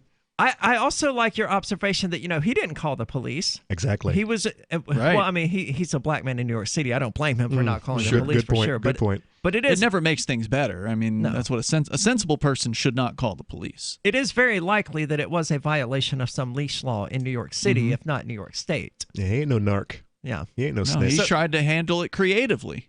And respectfully, Mhm. in a way that would have benefited the animal itself. Sure. But the Karen didn't like that. The video captures Miss Cooper first asking Mr. Cooper to stop filming her. Of course. So she knew she was being Yeah, filmed yeah, at this yeah. point. And then saying she will call the police. Remember, she knows she's being filmed and claimed that she is being threatened by an African American. Wow. Well, this is her 5 minutes. I mean, look at all the 30 Instagrams and million views. all the Instagrams out there of people doing just stupid stuff like licking ice cream or something, or trying on deodorant and putting it back on the shelf. This is her 30 minutes of fame, though, for being the most Karen who ever Karen. She's just the Karen of the moment. That's all. She's the Karen of this 15 minutes.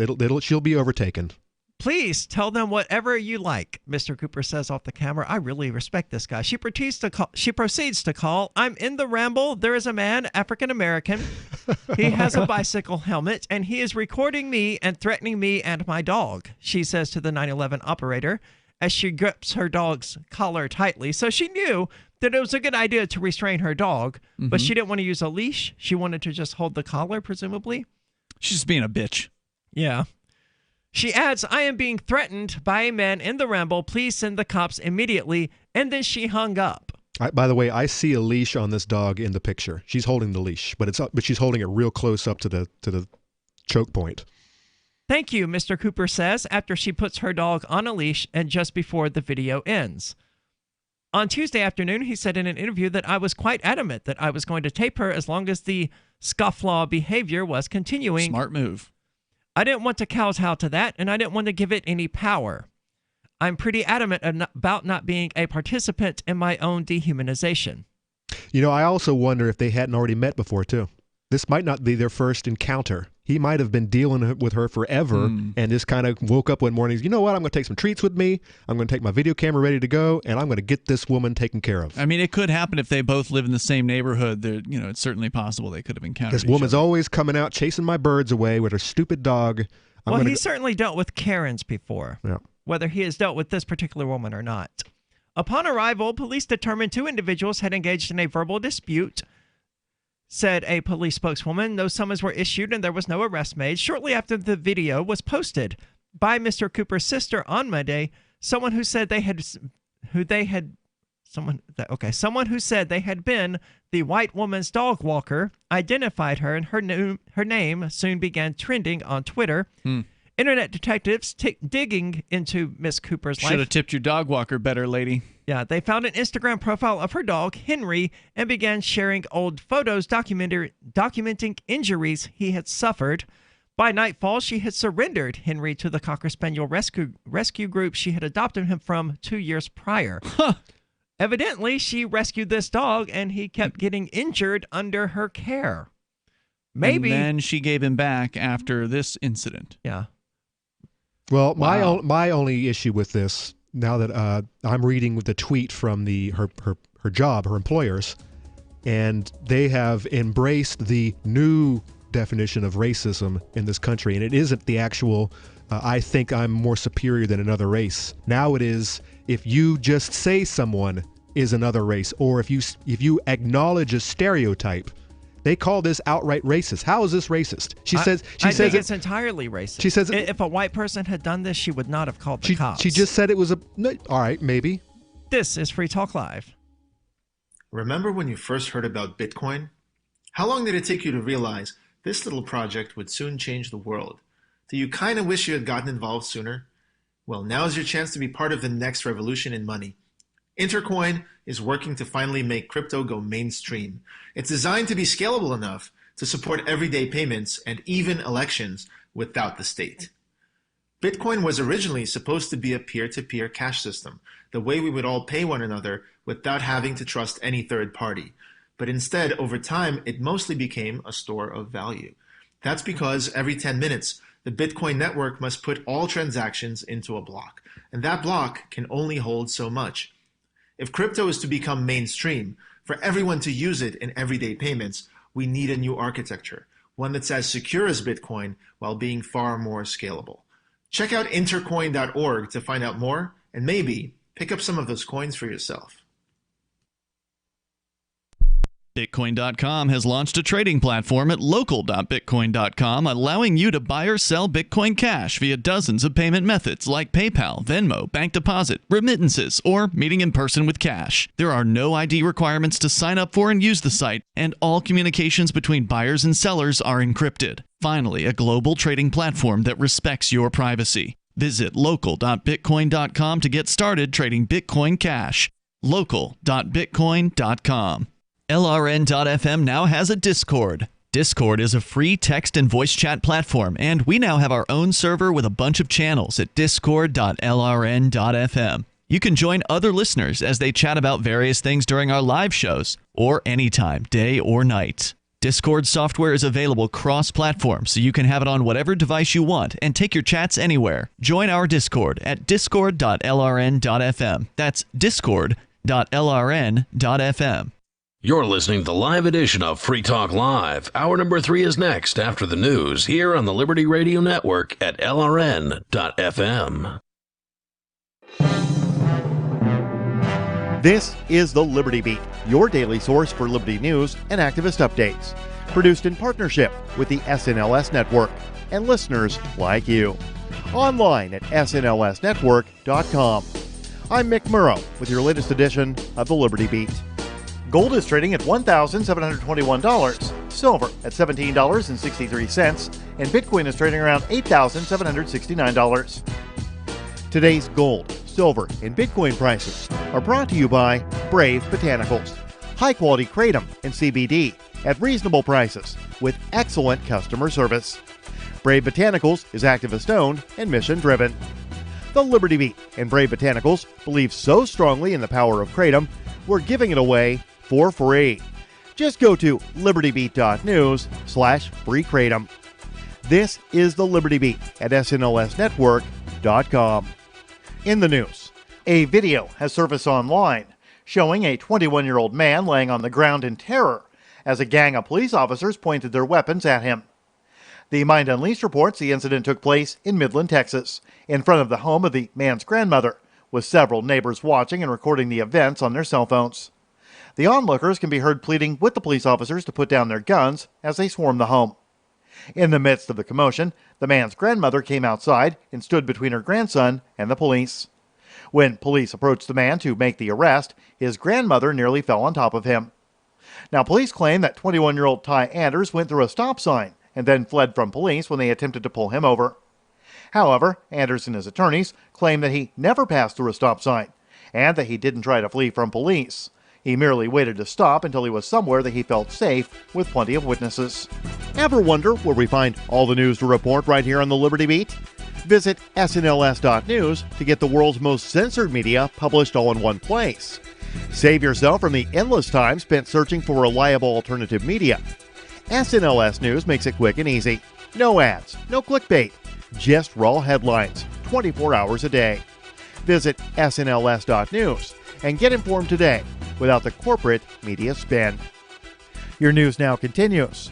Memorial Day weekend not only kicks off the start of summer, but also for many Americans kicks off the travel and vacation season. But this year, it's been different, with millions stuck sheltering in place at home due to the global coronavirus pandemic. Activist Post reports that as a result, travel spending for the weekend was expected to fall 66% to $4.2 billion. Even though some areas are starting to see small upticks in traffic, tourism officials have said that most travel will not come until later in the season. Domestic air travel is expected to still be sparse, and almost everyone who travels will be expected to drive. Additionally, seasonal hiring is also expected to plunge more than 75% from a year ago. The younger European workers that staff many U.S. resorts for summer vacations are expected to stay home. Visa processing for U.S. work and travel visas has basically shut down everywhere, except for farm work.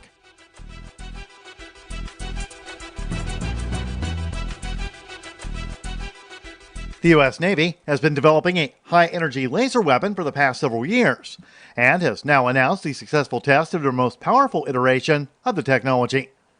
On Friday, the Navy's Pacific Fleet issued a statement announcing that a new laser weapon destroyed a drone during recent live tests. The press release was accompanied by photos and videos showing the test where the drone was destroyed. Activist Post reports few details were given out about the test or the specifics of the weapon, aside from the fact that it occurred in the Pacific Ocean on May 16th of this year. Captain Kerry Sanders, commanding officer of Portland, the ship where the weapon was fired from, said the Navy will continue to test the limits and capabilities of the new technology. It's believed that the weapon used was a 150 kilowatt class laser weapon system demonstrator, which is sold to the U.S. military by the weapon contractor Northrop Grumman. Support for the Liberty Beat is brought to you by the Homestead Guru. The Homestead Guru is an educational website offering tips, tools, news, stories, and commentary on everything homesteading. Topics include green homes, gardening, animal husbandry, do-it-yourself, home remedies, alternative energy, survivalism, unschooling, and more. Those details are found online at thehomestead.guru. This is the Liberty Beat, powered by the SNLS Network at snlsnetwork.com. I'm Mick Murrow, reporting for the Liberty Beat, reminding you, spread liberty with a smile. It was on this day in 1982 that the first roller skating while carrying a boombox member of Congress was elected when James Sugar Boots Franklin narrowly won New York's 8th congressional seat. Franklin's victory was a watershed moment at the time, signaling that America's burgeoning population of boombox-carrying roller skaters had finally gained mainstream acceptance. We proved Congress isn't just for suits and crew cuts. Say hello to the slickest legislator on 8 wheels, James Sugar Boots Franklin. Franklin was an unlikely pioneer, a street-smart skater who admitted to being more concerned with impressing honeys with his silky smooth moves than with politics. Franklin began organizing boombox-carrying roller skaters, advocating for basic rights like roller skate-accessible ramps in government buildings and protected street lanes where they could lay down cones for some sweet slaloming. Just because we like to roll it out and have a smooth, fluid style that cannot be denied doesn't mean we aren't Americans. Yeah, that's right. This is the Onion News Network.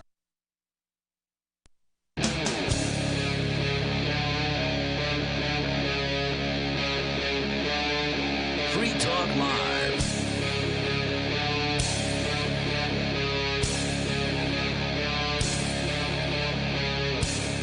This is Free Talk Live, talk radio that you control. You can call in and talk about whatever is on your mind. That toll-free number is 855-450-3733. And with you tonight, it's Aria. It's Ian. And Conan. And we've been talking about this this lady, this Karen, who called the cops on a black man. And we have the audio here. And we just have to listen to it because it's every bit as crazy as you would expect. Well, recap briefly for the listeners just tuning in. This is Central Park, New York City. Woman with a dog, not on a leash. Man in the park is a bird watcher, an avid bird watcher. He asks the woman to put her dog on a leash. She refuses, and shortly thereafter, he begins recording with his cell phone. And this is what happens. Would you please stop? Sir, I'm asking you to stop. Please don't come close to me. Sir, I'm asking you to stop recording me. Please don't come close to me. Please take your phone off. Please don't come close to And me. I'm taking a picture and calling the cops. Please call the cops. Yeah, she got up. Please call the cops. She got up By all the in his way- face. There's an African American man threatening my Yeah, life. Please tell them whatever you like. Yeah, you're gonna have to back it up so we can hear that one line one more time. But just to describe for the listeners here, so she started a decent distance away from this man, Yeah. and then closes the gap as she's telling him to stop recording her. Yeah, waving her finger, waving her phone in his face, and he backs up. He actually backs up a little bit, I believe. Right. So he didn't like approach her and try to intimidate her or anything like that. He was like somewhere, some distance away from her, asking her to take her, put her dog on a leash. Now, I think it's really important to pay attention. It's hard to ignore, actually, when you're watching this video, to what she's doing to this dog. That's why she should have gotten fired, because she is just almost strangling this poor animal as she's trying to keep it under control. She could just hook the damn thing to the leash and be done with this, but look what she does. She's got in one hand, first of all, she's masked.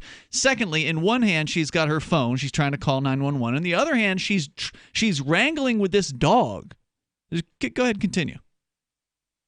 Yeah, and you're absolutely right. She's choking this dog. Yeah, she's like lifting him up. Go ahead. Please call the cops. I'm going to tell them there's an African American man threatening my life. Please tell them whatever you like. Oh my God.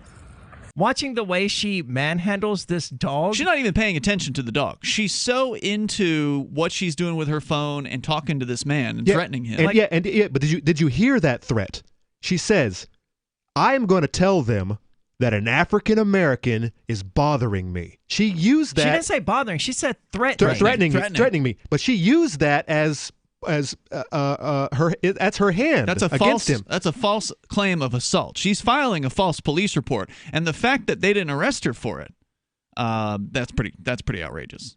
The solution to the problem of manhandling the dog would have been very easy if she had just held the other end of the leash. If it were actually hooked up to the leash. I don't even think not? she is so enthralled in all of this. She's so busy on the phone. I don't even think she realizes what's going on in her other hand. I don't think so either. The dog's just flopping around doing what it wants to do. I don't even think she realizes the dog's not there. doing what it wants to do. The dog wants to get out of this this chokehold. Yeah. Excuse me? Pulls the mask down to talk on the phone. And the dog continues to be manhandled. Right. He's being choked. Yeah, the dog doesn't have all 4 feet on the ground. There's a man, African American, he has a bicycle helmet. He is recording me and threatening me and my dog. There is an African American man. I am in Central Park. He is recording me and threatening myself and my dog. I cannot watch this anymore. The dog starts to cry because she's manhandling She it. is killing this dog. She choked him just now for a solid 20 straight seconds. Yeah, and meanwhile, she's saying, "I'm being recorded by an African American who is threatening me and my dog." And Play the rest. And meanwhile, she's strangling the dog as she says that. Does it get worse? I don't know. I'm sorry, I can't hear you either. I'm being threatened by a man in the ramble. Please send the cops immediately. I'm in Central Park in the ramble. I don't know. There, she Thank finally you. hooks the damn dog up. He says thank you and moves along. Okay, so now when I was reading this tweet from her employer, they fired her because we do not tolerate racism of any kind. I had a problem with that because I don't. But you yourself highlighted the fact that she used this "he's an African American" male thing. I as a don't threat. support the new 2020 racism. How can you not see that this woman is plainly racist and using racism as a weapon against this black man? I would fire her because she created a false narrative. She's a liar. She's a liar, and she used that false narrative of an African American because she knew that the cops would respond a lot quicker, like you mentioned earlier, than they would if it was just some homeless white guy. No, she should be fired because she's lying, not because she's racist. And I don't support that. Just saying, acknowledging someone's color is racist. I don't support that at all. She should be fired. You don't think there's any significance in the fact that she told the police that it was an African American threatening her? She's using yes. Pandering. No, but she's lying. She's using the man's race as a weapon against him. Correct, because she knows. Don't see that as racism. It's not necessarily. It's not necessarily her racism. It is the global racism. A white person using that racism against a victim of that racism is racism. If he had been a bald man and she said bald man, it doesn't mean she hates bald men. No. It doesn't mean that she thinks she's superior to all bald men. But if she's describing the man. If that was the case, though, would Conan have just a few minutes ago explicitly pointed out the fact that she said an African American was threatening her? Because she knows what she can get away with. She knows She's that a Karen. she knows that it will have results in her favor if she uses the right words. Yeah, I don't think it's necessarily racist, because in order to be a racist, you have to have the belief that, at least the textbook definition of it, you have to have the belief that your superiority or whatever to that race. And that's where I was going with that. Superiority is a part of it. No, that it's not racist. The actual definition is you believe one race believes it is superior or inferior to another race. Right. Now it is something different. Now if you acknowledge stereotypes, if you acknowledge someone is different than you, you are racist. That's the new 2020 and that's definition. Not racism. I mean, it's not racism. I don't think. I think you're taking the alt-right approach to this. No, this is. I think the new definition of racism, as I'm using it, is using a person's race against them, creating dividing lines along the basis of race. Okay, well, that is a new definition. That is a new definition. I've not heard that definition before. And I agree with that, by the way. But it is new. It's new, brand new. Well, not brand new. It's been around for at least 10 years. That using someone's race against them, whether it be for employment reasons or housing reasons, to keep them down because you just happen to have To me, that's the only fair way to define it, because you can have racism against white people, you can have racism against black people. It's not about belief and superiority. I don't think it's racism. I don't think it's previously. racism. I think it's bigotry. I think. In this case, she's just identifying a man to the police. Okay, if he had been. Like I said, if he was a bald man and she said there's a bald man in the whatever she called it, the ramble, whatever part of the park that is. I think she would have said there's a man threatening me. I don't think she would have pointed out the fact that he was bald. We can speculate about that all day. That's why I said I don't think. But if she wants the police to respond, she has to define to whom they must find in the or to whom they must go and speak to in the park.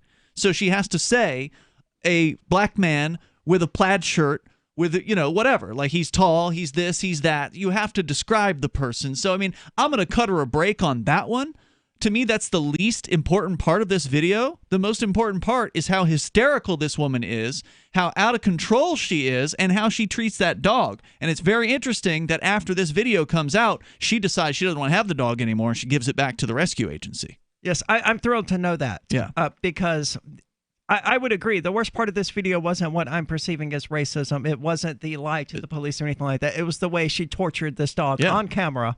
At no point does that dog have all four paws. I mean, almost no point. There's very few. Like of this 2 minute or 3 minute. No, not until it yelps and like tries to climb her and then collapses to the ground. And starts going after it chokes. Yep. Because she's literally dragging this thing around by its collar because she's too much of a Karen to realize that, hey, this guy might be giving her good advice. And then later at the very end, when the dog's on the ground, she's telling the operator she can't hear. Well, that's because the damn dog is choking to death right in front of you, and that's what's making it so you can't hear the operator. It's not like the guy's shouting at her. He stays quiet. If anything, she should not be charged with lying to the police or whatever, because I'm fine with people lying to the police. She should be charged with animal cruelty. If you lie to the police and it gets somebody arrested, I think you should be charged. If that camera, if that man didn't have that camera, she could have taken him to court. She could have taken him to town. This is Free Talk Live.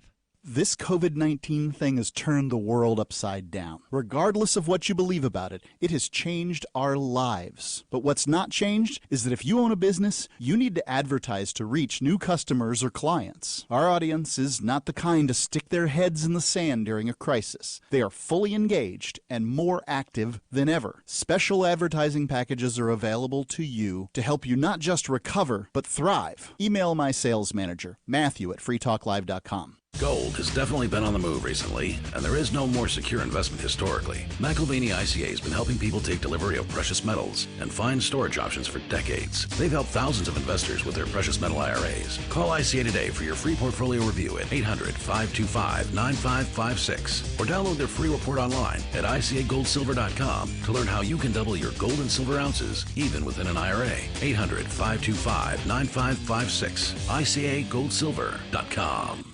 Got shaving irritation? Shave Secret shaving oil can help stop it. Shave Secret doesn't cost much and is an all-American product. My name is Chuck Howard, and I developed Shave Secret and pioneered its use starting back in 1991. Ingrown hairs drove me nuts for years. Shaving oil changed all that. Why put up with ingrown hair, bumps, red rash, nicks, and cuts? Shave Secret provides men and women with what we believe is the best shave ever. Our proprietary blend of 100% natural base and essential oils plus a hint of menthol was designed to help eliminate shaving irritations like ingrown hairs, bumps, red rash, nicks, and cuts. We'll lose those shaving irritations. Available at Super Walmart, H-E-B, Wegmans, Giant Eagle, Discount Drug, Navy and Marine Exchanges, Amazon, and ShaveSecret.com. Use the code FTL for Free Talk Live and get a discount. Shave Secret, the best shave ever.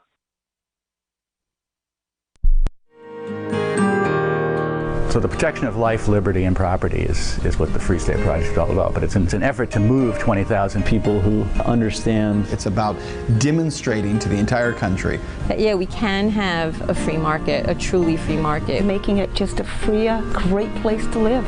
It's the world's largest voluntarist libertarian community, and it's only getting bigger. That's amazing, to be able to move to a place where other people passionately believe in being free and independent. What the Free State Project is managing to do, though, is to put their money where their mouth is. It's physically getting up across the country and saying, let's go someplace and let's demonstrate the power of these ideas. There's a lot of kind of philosophy that surrounds liberty. There's a lot of thinking about it and talking about it. But here in New Hampshire, people are doing it. 101 Reasons Liberty Lives in New Hampshire, a documentary by Free State Project Early Movers. Watch it free at 101reasonsfilm.com. 101reasonsfilm.com.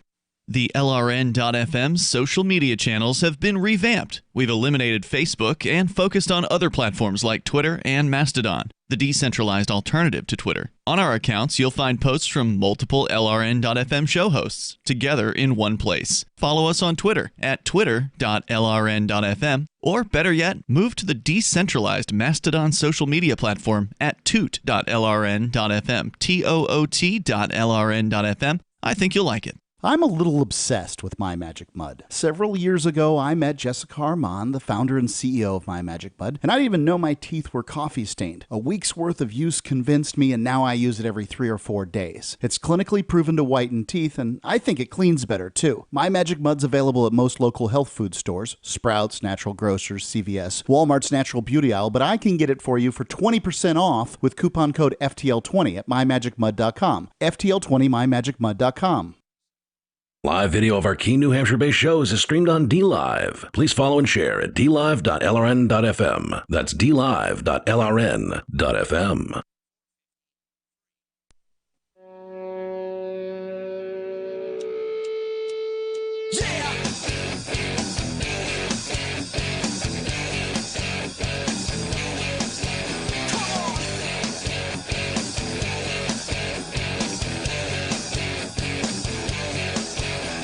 This is Free Talk Live, talk radio that you control.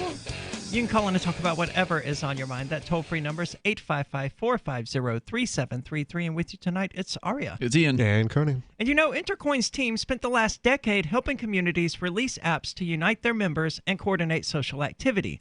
Now communities can release currencies to coordinate economic activity.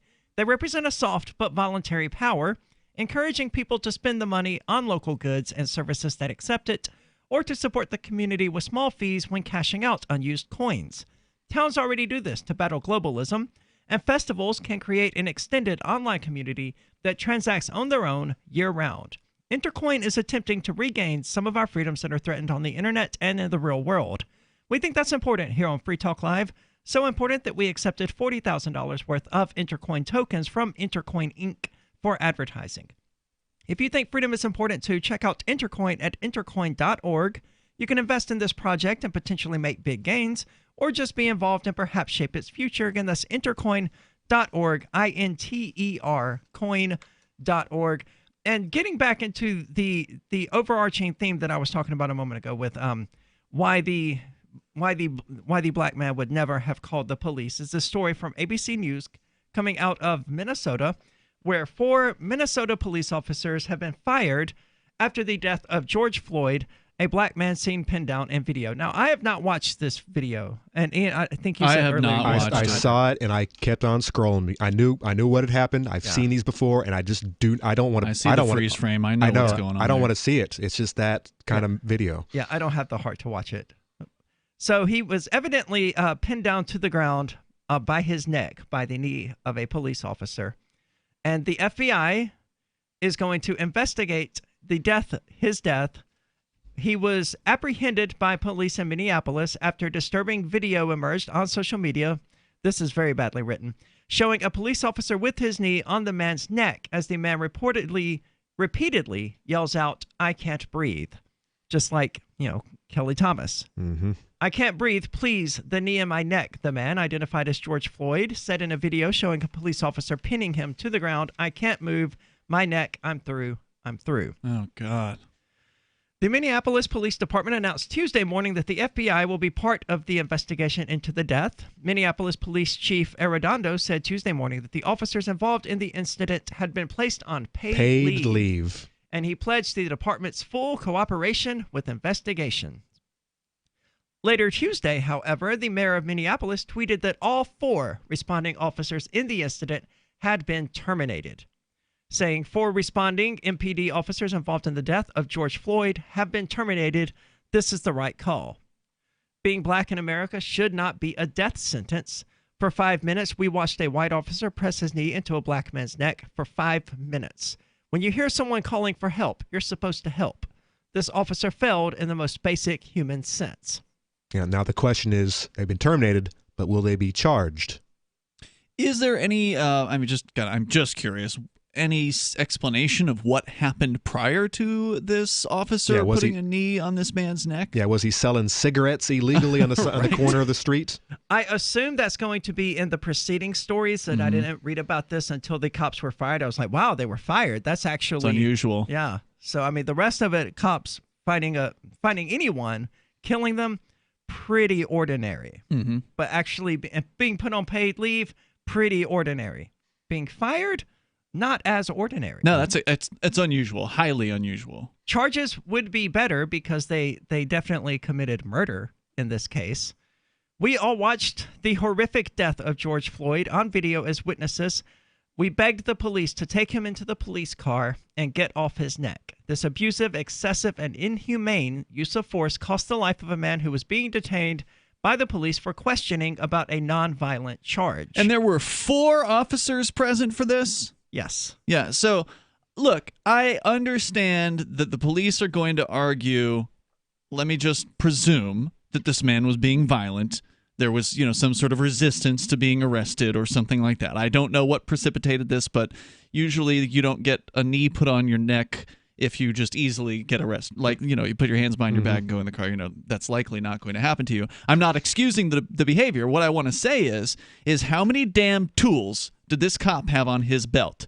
Because almost all these cops have not only a gun, but they have pepper spray or they have a taser. They got some sort of a nightstick. They got all kinds of tools including non-lethal tools like the taser or the pepper spray that they can utilize if they were like all alone. But he had 3 other guys who were there, and they were all close enough to this to where they were fired as well, to where they could have been like, "Whoa, Jack," or whatever, lay off, man, you're going too far. They could have pulled this dude back. They could have done anything. Well, the screenshot of the video here, they were literally within arm's reach of him. And so, hey, so they're just as guilty as this guy because they did nothing to stop it.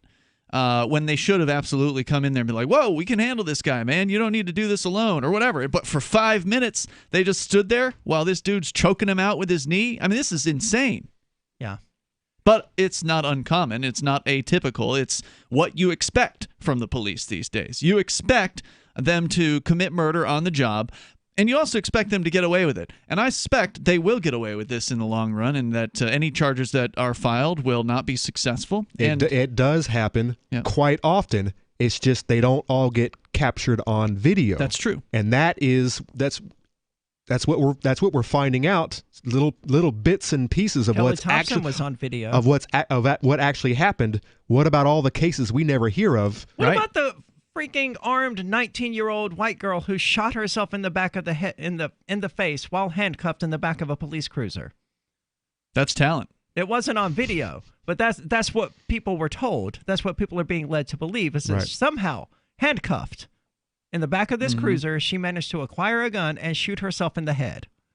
That's amazing. Yeah, these and no one's like, wait a minute, this is the same institution that beat Kelly Thompson to death with flashlights. These peacekeepers of ours should have cameras on them 24/7 or none at all. Yeah, but then they just turn them off. Well, that's the problem. And not why are they even able to turn them off? And not able to turn because they have to use the bathroom every now and then. This is an invasion. Okay, This is an invasion of our privacy, Aria. We have to use the bathroom every now and then. I will give them that the Freedom of Information Act probably should not apply to needing to see the officers go to the restroom. I will give them that courtesy. Now leave the freaking cameras on. Just cut that part out of the video when you send me what the officers can. Or get rid of them. I mean, robot officers. There we go. And the dog officers, too, the robot dogs. Patrolling the streets with their little COVID sirens. Please vacate the area. Please don't stand 6 feet apart. So they don't want to be recorded while using the bathroom. It's not that they're worried about the video getting released into the public accidentally. I don't even know the reasoning behind why they're able to turn their cameras off. I don't know. I assume it's your because bathroom one that makes sense. It does. An answer. So I would have to assume that, but if they turn it off like during an arrest, that would be in my book an immediately termination, and you are under suspicion, and especially if something bad happened. Oh man, I'd be throwing the book at you. I mean, this is why they pop up their hoods on their squad cars to block the camera. Yep. 855-450-3733. This is Free Talk Live. Bitcoin.com has launched a trading platform at local.bitcoin.com, allowing you to buy or sell Bitcoin Cash via dozens of payment methods like PayPal, Venmo, bank deposit, remittances, or meeting in person with cash. There are no ID requirements to sign up for and use the site, and all communications between buyers and sellers are encrypted. Finally, a global trading platform that respects your privacy. Visit local.bitcoin.com to get started trading Bitcoin Cash. local.bitcoin.com. The next generation wallet is coming from Divvy. In just a few taps, you'll be able to send, earn, spend, and exchange digital money in seconds. Send money around the globe with only a swipe. Instantly exchange between Divvy, Bitcoin, and fiat right in the mobile app, and withdraw directly to your bank account. Divvy already offers the first one-tap solution for earning passive income with crypto. Multi-tiered masternodes allow everyone to partake in the network. Visit divvyproject.org. divvyproject.org. I just heard the best sales pitch I've heard in a long time on an airplane. The flight attendant announced, "If you paid more than $75 for your round-trip ticket, you overpaid." This is brilliant because everybody on the flight paid more, and I was struck by how all the road warriors stopped typing and reading and working and looked up. The announcement invited us to apply for the airline's credit card, and the sign-up bonus, enough frequent flyer miles for a free round trip. Talk about turning lemons into lemonade. With some banks offering free credit cards, $75 is an outrage for an annual fee, but a bargain for airline tickets. For more tips on communicating more effectively, hit survivalspeech.com, where you can see how I got the CEO of another major airline to shower me with freebies. I'm Holland Cook. There are basically two types of advertising: direct response and branding. Radio's great for direct response with its low cost to listener ratio, but audio can't be beat for branding, which is a longer term endeavor. You want to be the first thing that someone thinks of when they think about your product or service. If you have a local business that you want kept top of mind in your community, call the station. If you need national reach, Free Talk Live's got around 200 radio stations, millions of monthly listening sessions, can suit all budgets, and if we don't think we're right for you, we'll tell you. Email me, mark@freetalklive.com. There are lots of ways to listen to Free Talk Live. Our podcast has been around since podcasts began, and now the FTL feed is loaded with content besides our full show archives. Did you know that we make it easy for you to customize your podcast subscriptions? We have different feeds, one that includes only our full shows, one with just the Daily Digest, and our main feed that includes everything. You decide what you listen to. It's quick and easy to customize your feeds at feeds.freetalklive.com. That's feeds.freetalklive.com. Free Talk Live. There are certain cultures in the world that when they get up every day, the first thing they say is death to America. I don't know why. That's just how they feel about it. Why do you think someone would be so angry, so dedicated, that they might be willing to sacrifice their own life to destroy the people of a country that are half a world away? Why do you think that would be? Well, capitalism and our democratic system is counter to things that they believe in. Has nothing to do with bombs being dropped on their countries? Let's look at who started that. Are we supposed to not defend ourselves? Wow. Do you think the world just organizing globally to attack us? Do you in any think way they the possibly world can? started on 9/11? Do you really believe that the United States was the victim in this world conflict? Free Talk Live, 7 nights a week from 7 to 10 Eastern, live on the Liberty Radio Network at LRN.FM. You're listening to the best liberty-oriented audio streamed around the clock, on the air and online. This is the Liberty Radio Network at LRN.FM.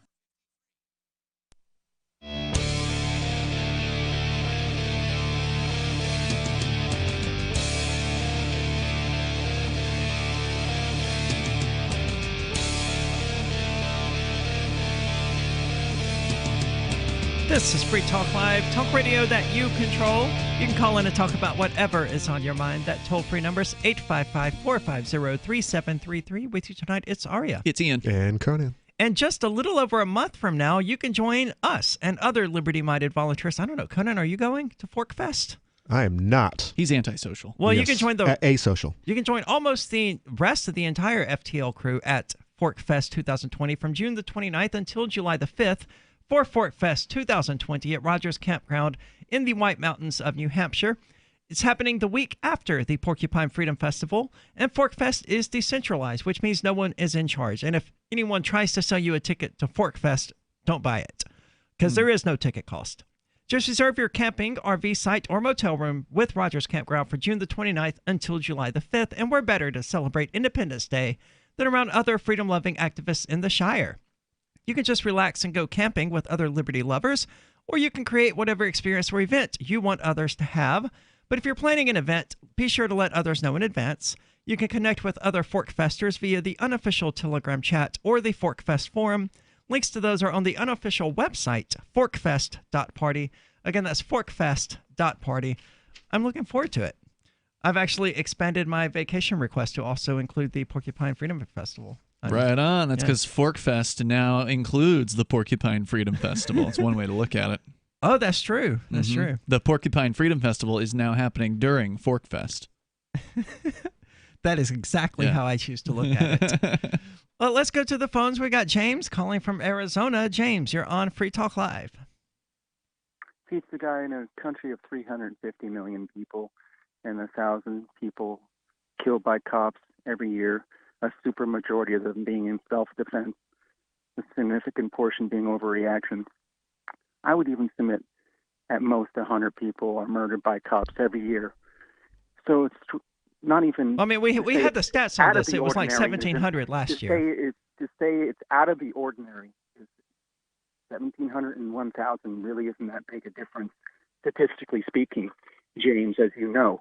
But this is the type of story that self-righteous leftists and right-wing progressives love to talk about. But I called to compliment you on your courage. Speaking of being progressive, you and your fellow townie trolls went down to the beach the other day. You take what is so progressive of you is that you confront fake evil and then condemn the people that confront real evil. And I was reminded of that sentiment. Who did we condemn? Yes. You condemn police. You condemn the U.S. military, of which I drove past the St. It's actually not true. I actually have praised the police when they've gone after real bad guys. Everybody does. Not me. So that doesn't count. But I'm talking about, you're saying it's ordinary for cops to kill people, to murder people, which, given even if it were 1,700 people, it wouldn't be ordinary, considering there must be 1 million cops. But I'm going to say I'll submit that's 100 out of 350 million. But like I said, if I may continue to speak about how I was reminded of you, Aria, driving past the Memorial Day ceremony at St. George's Veterinarian, veteran ceremony. James, I'm honored you think about me while you're driving around. It made me think about how proud I am. It made me think of how proud I am of people that confront real evils and put their life on the line to do it. Good for you. instance, Like your yeah, daddy, James? good for them people, and you have no appreciation for it. And those people make No, because they did me no favors. Those people are because of people like that. You have free speech. Oh, and otherwise we'd be speaking German or Japanese, right? You know, speaking of that, yep, my dad could have been murdered by a Jap or a German. In fact, he was lit up by a Nazi in the godforsaken Ardennes forest, Conan. Okay, James, let me ask you a quick question, though. By an inch. Do you agree that government grants rights? May I continue? No, Aria, I need an answer to my about question. Do how you think that proud I am government of my grants father rights?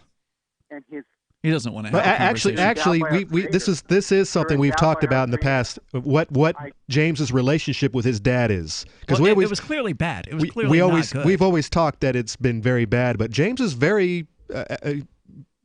You have a good opinion of him? Well, James? he's on mute now because he won't answer my question, which is very simple. He says, we wouldn't have these rights if not for the military. So effectively, the military gave us rights. You could extrapolate that from what he says. Yeah. Well, he's going to say that the military prevented Germany from overtaking the U.S. or Japan with their, that little island over there. None of those possibilities was ever a realistic threat. Ever. But a lot of people believe it. They believe that we'd be speaking German right now if it wasn't for us sending American troops over to Europe to storm the beaches. He may not agree that they gave you the rights. He may say they protected your rights. Okay. But you asked him a question. We've always wanted to know James's relationship with his dad, and if it's. I've never. I don't care. If this, I've always wanted to figure out. I wish he'd just go away. I kind of want to figure out what's wrong with James. What is your problem, dude? People have been trying that in the Discord chat for like 2 years. How were you created? What made you, man? James, you're live.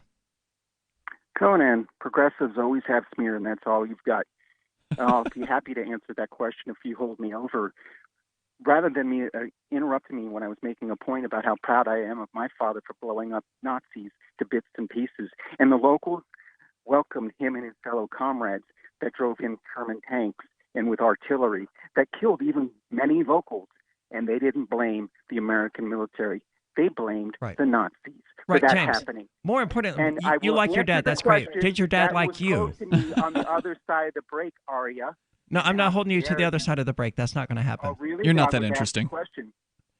You're a loser, Ian Bernard, and you're never going to get away with what you've done. And you're lucky. Just like speaking of the FBI that was mentioned earlier, you're lucky. Thanks, James. He didn't answer my question. He never does. And no, he's terrible at. We'll get it. We'll weed it out of him. We'll get it out of him. Yeah. So definitely we did learn tonight that he loves. His dad. The question now is, did your dad love you back? Yes. Because I don't think he did. Otherwise, you wouldn't be so mean and so angry all the damn time, man. Would your dad be proud to know that your obsession is to call a talk radio program and just constantly bring up the past? With these talk radio hosts for the last most of the decade of your life, talk about hurting them and their family members. And he drives around thinking about trannies. We can't forget that. Thinking about you specifically, James. What would your father say? So anyway, Forbes thinks that you will never get another stimulus check. I never got the first one, but I wasn't expecting. I didn't get it either. Not planning on it either. I don't pay taxes, so. And what they're getting at here is actually a very cleverly worded headline meant to get attention. They're not saying people won't get an additional stimulus payment. Mm-hmm. They're talking, and you have to read the article to get into that. We're going to get into it and what they're actually getting at, but they're talking paper checks. Because I think even most of Americans who did receive a stimulus payment from the government did not, in fact, receive a paper check. We did during the Bush administration. I read that it could be as late as September, but last Saturday, I think I delivered about between 20 and 30 to people who didn't already have a direct deposit set up with. But now, were these the prepaid Visa cards that the? No. The regular IRS checks. Okay. And I was assuming, I didn't talk to the customers, but I'm pretty sure that they were all stimulus checks. Because what I had heard, and the government's changing its mind constantly, was that their next plan was to handle all of these people without checking accounts and all of that. That's what they want, yeah. Prepaid cards from Visa, which, man, Visa That's must good be for making Visa. must be making a killing on that, and distribute those. So April 10th, 2020 will go down in the history books, says Forbes. As you likely know, the U.S. government handed out coronavirus checks. Over 150 million Americans received the $1,200 cash injection. This isn't the first time Uncle Sam issued free money, but this is the first time Americans didn't need a bank account to get the cash. Well, that's not true either. When George W. Bush did it, you could have taken your stimulus check to Walmart or whatever and cashed it. Yeah. You didn't actually need a bank account in order to do it. But we're going to get into this article on how PayPal became the first internet bank authorized by the U.S. government to issue stimulus checks. 855-450 free. Hi, I'm Dan Pilla. I started fighting the IRS over 40 years ago when they tried to seize my mother's house. I sued the IRS and won. I beat the IRS then, and I've been beating them ever since. I wrote the book on tax debt settlement, and I've helped thousands of people deal with tax problems they thought might never be solved. I can help you too. If you owe taxes you can't pay, don't wait another day. There's no such thing as a hopeless tax case. Call 800-34-NO-TAX or go to my website, danpilla.com. That's danpilla.com, danpilla.com. This is a pandemic survival alert and the most time-sensitive messages you will hear this year. You still have time to plant a 1-acre crisis garden and secure a supply of your own nutrient-dense food. But time is running out, and it's one deadline you don't want to miss. Who should plant a crisis garden? Individuals, families, churches, communities, anyone or any group that sees hard times ahead. Let's face it, even the mainline media is talking about food supply disruptions and the growing number of grocery store workers who are becoming sick. But there's more. Meat packing plants are closing, mile-long lines at food pantries, and more farmers now in financial trouble. The truth is, growing nutrient-dense vegetables this summer may be the single most important thing you do. Go to survivalseedbank.com and watch the new video to understand what we're really up against. Get free bonus seeds, special quarantine reports too. Don't wait. Every minute counts. Go to survivalseedbank.com. That's survivalseedbank.com. Do you feel like many of us? All the distractions in the world taking our minds and focus off what really needs to get done day to day? Well, Jeunesse has a dietary supplement called Mind to help with mental distraction, and it supports memory function. Go to gcnlife.com now to check it out. You're only at your best when your mind is at its best. Go to gcnlife.com or call toll-free 844-443-6637. That's gcnlife.com or 844-443-6637. The political world is a maddening cesspool of corruption and lies. Nobody tells the truth. Nobody keeps campaign promises. Nobody obeys the Constitution. Nobody puts the people first. How can we ever escape this web of tyranny? Vote for nobody. Hi, my name is Nobody. I'm running for governor of New Hampshire because nobody knows how to live your life better than you do, and nobody deserves that kind of power. I want to put you back in control of your money, your lifestyle, your work, your body, and your life. Nobody should rule you but you. New Hampshire convicts many people of so-called crimes that should never have been prosecuted. If elected, I will pardon every victimless crime in New Hampshire history. This includes drug, gambling, prostitution, gun, and driving offenses. Nobody should have a criminal record when they have not harmed anybody. Wouldn't it be nice to have nobody telling you what to do? Learn more at electnobody.com. electnobody.com.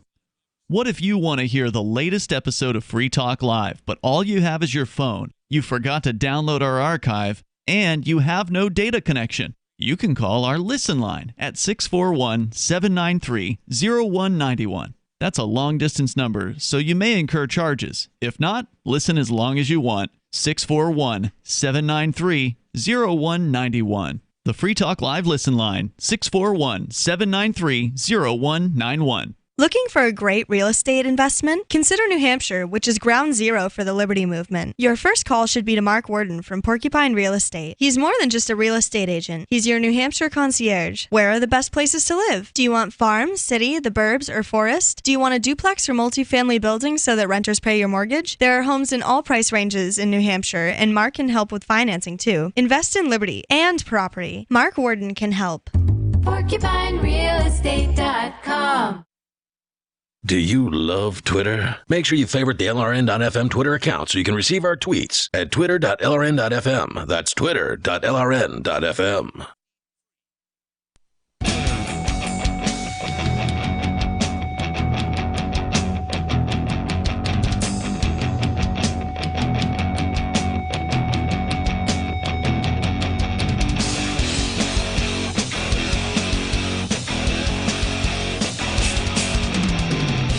This is Free Talk Live, talk radio that you control.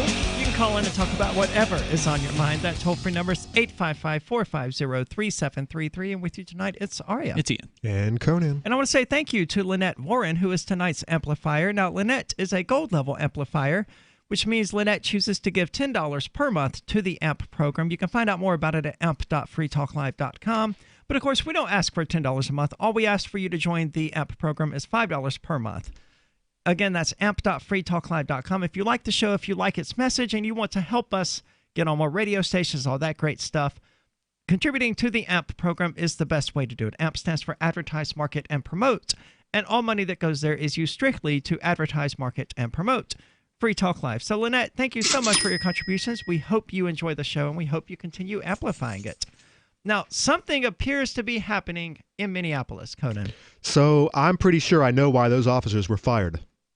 Because of this event that was planned for today, this evening, and it is actually, and it's taking place. Minneapolis, Minnesota, the Minneapolis Police Department, 3rd Precinct, has been surrounded by protesters who have started smashing the windows with bricks. Numerous police vehicles and parking lot have had the windows smashed out and contents vandalized, according to video. Finally, I just want to say, finally, the protesters on a police violence incident, and we're talking about the man being choked to death here, yes. By 4 cops actually fired over this, which is unusual. But finally, instead of like smashing a Walgreens or a McDonald's or a Starbucks, never the Starbucks. They need the Starbucks for their they've destroyed lattes. They've destroyed Starbucks before. They've destroyed their own neighbor's establishment. Yeah, it's. These people who get mad about police violence have very rarely actually targeted the police departments. They go and they target local business owners. And so finally, they're actually destroying the police department and breaking windows there. And you know what?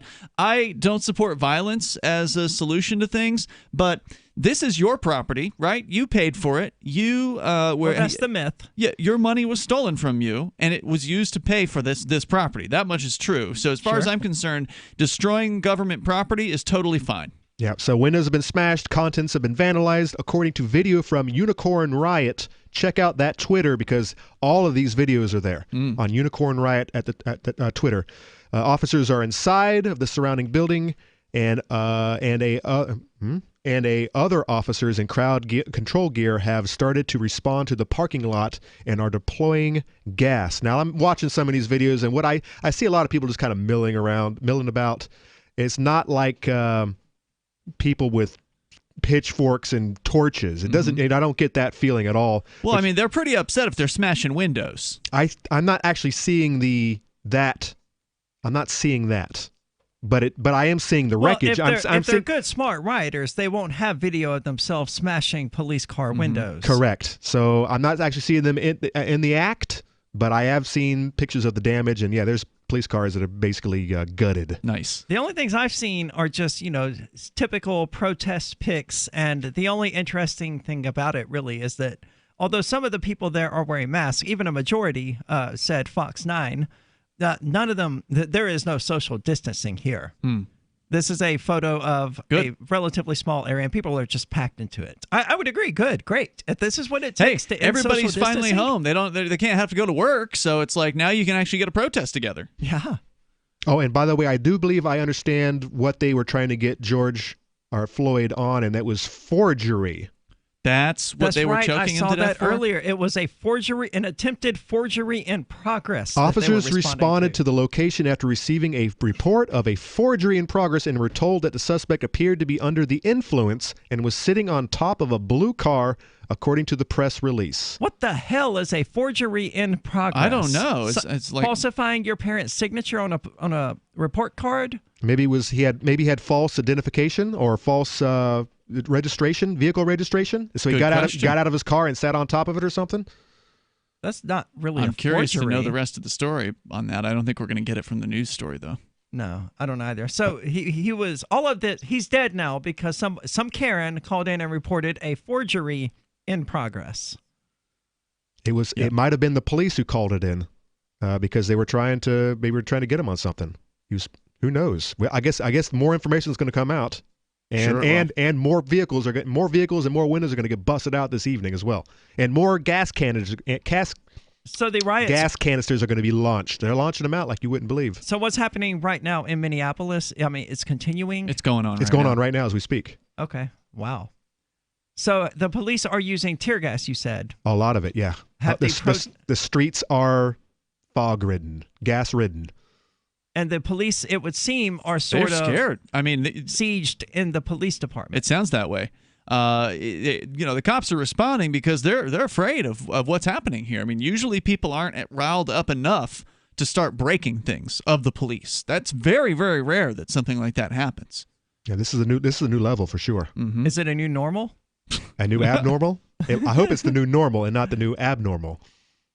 Hope it sticks around. Well, I would prefer it be the abnormal because I would prefer, the police in the United States to not kill people. And if they don't kill people, there's not as much reason to go put bricks through their windows. If there were consequences for killing people, like they themselves received an eye for an eye death themselves, maybe they wouldn't kill so many. I have to say that I do agree with Ian. If you're going to destroy things over this, make sure it's the party responsible's property that you're destroying, not your neighbor's Subaru. But as Ian mentioned, they didn't pay for it. We did. I didn't pay for it. Well, taxpayers paid for it. Your rent is going to pay for these clowns. $7 million here in Keene. Sure. So yes, is that the police department budget? Yeah, that's the police. Jesus. So yes, you did pay for this. If you buy anything at the store, a soda, your little energy drink, you paid for it. Okay. Yeah, but by that same reasoning, I paid for the bombs that are being dropped on Middle Eastern kids in Africa. This is also That's true. Yeah. This is also true. So what are you going to do? It's true, but I get no choice in that. I'm going to stop paying taxes as much as I can by using cryptocurrency. Also, yeah, there was also no tax on the energy drink because it's New Hampshire and there is no state sales tax. Well, I mean, yeah, but you're paying for the light bill of the building, the establishment you bought it from. You're paying for the gas taxes. Well, yeah, using U.S. dollars, you're ultimately feeding into the war machine, into the murder machine. Even though there's no sales tax on the drink that you bought, it's still passed through a variety of different locations and hands prior to, all of which are paying taxes on their property, all of which are paying, income taxes. I'm one of the strongest crypto enthusiasts out here. I mean, I love it. We're just saying you can't get away from it. You just can't. But attempting to get away from it, I think, says it's something. worth doing something. Yeah, I mean, it's minimizing your contributions to the tax insanity is definitely worth doing. It's a moral thing to do. Well, let's go to the phones real quick. We've got David calling from New Mexico. David, you're on Free Talk Live. Yeah, Ian's wearing my shirt again. Okay, most people aren't watching the video feed, so that's not really particularly relevant. But yes, I do. Well, have a they Snake should. Plissken. You want everybody to know that they can see you on YouTube or on Twitch or on shirt on. Is that a $6 shirt? Maybe. I think so. Anyway, what else were you calling about? Can you please be quick? I was calling about Memorial Day, but I think I'll just comment on Minneapolis and what would have been even better, and what people should do when they're watching the cop with his knee on the dude's throat with the camera running. They should have kept the camera running and then said to the cop, "Get off of his effing neck now. That's an order." And then they should take down the names of all of the cops present and make a list and publish the list so that everybody knows who these MFers are forevermore. And then they might not even need to do protests like that. That's what I would recommend. Good David, advice. I'm not sure how taking down 4 cops and getting them fired, which, I mean, you can find their names publicly. That's not hard to do. I mean, and they were videotaping the thing, and they did tell the cops to get off of him. Good. But, I mean, the cops aren't going to listen to a random bystander. They never do. You can't appeal to one of these cops wrapped up in this situation where they're not thinking, where they're murdering somebody. They're just like that hysterical Karen that we saw earlier. They're just reacting to the situation, and all thought is gone from their heads. That's why they're so trained to rely on that animal instinct that they have to just go for the kill, so that they don't have to stop and think. All they have to do is react according to their training. But as the populace, as the public begin to arm themselves more and more, there's the record gun sales in the last couple of months. If you were to see this event, someone's got a camera, you're yelling at this cop to get off this guy's throat. You know this guy. This guy is your friend. This guy is your neighbor. You're armed. When does it come to the level that you actually make that next step to protect your fellow human being from being murdered right in front of you? You just going to videotape it and stand there and watch the whole thing? Or are you actually going to intervene? That's an awesome question, Conan. I wish I had an answer. This has been Free Talk Live. Remember when you first heard about Bitcoin? How long did it take you to realize this little project would soon change the world? Do you kind of wish you had got involved sooner? Well, now is your chance to be a part of the next revolution in money. Intercoin is working to finally make crypto go mainstream. It's designed to be scalable enough to support everyday payments and even elections without the state. Bitcoin was originally supposed to be a peer-to-peer cash system, the way we would all pay one another without having to trust any third party. But instead, over time, it mostly became a store of value. That's because every 10 minutes, the Bitcoin network must put all transactions into a block, and that block can only hold so much. If crypto is to become mainstream for people to use it for everyday payments, we need a new architecture, one that is as secure as Bitcoin while being far more scalable. Check out intercoin.org to find out more and maybe pick up some of those coins for yourself. Are you tired of governments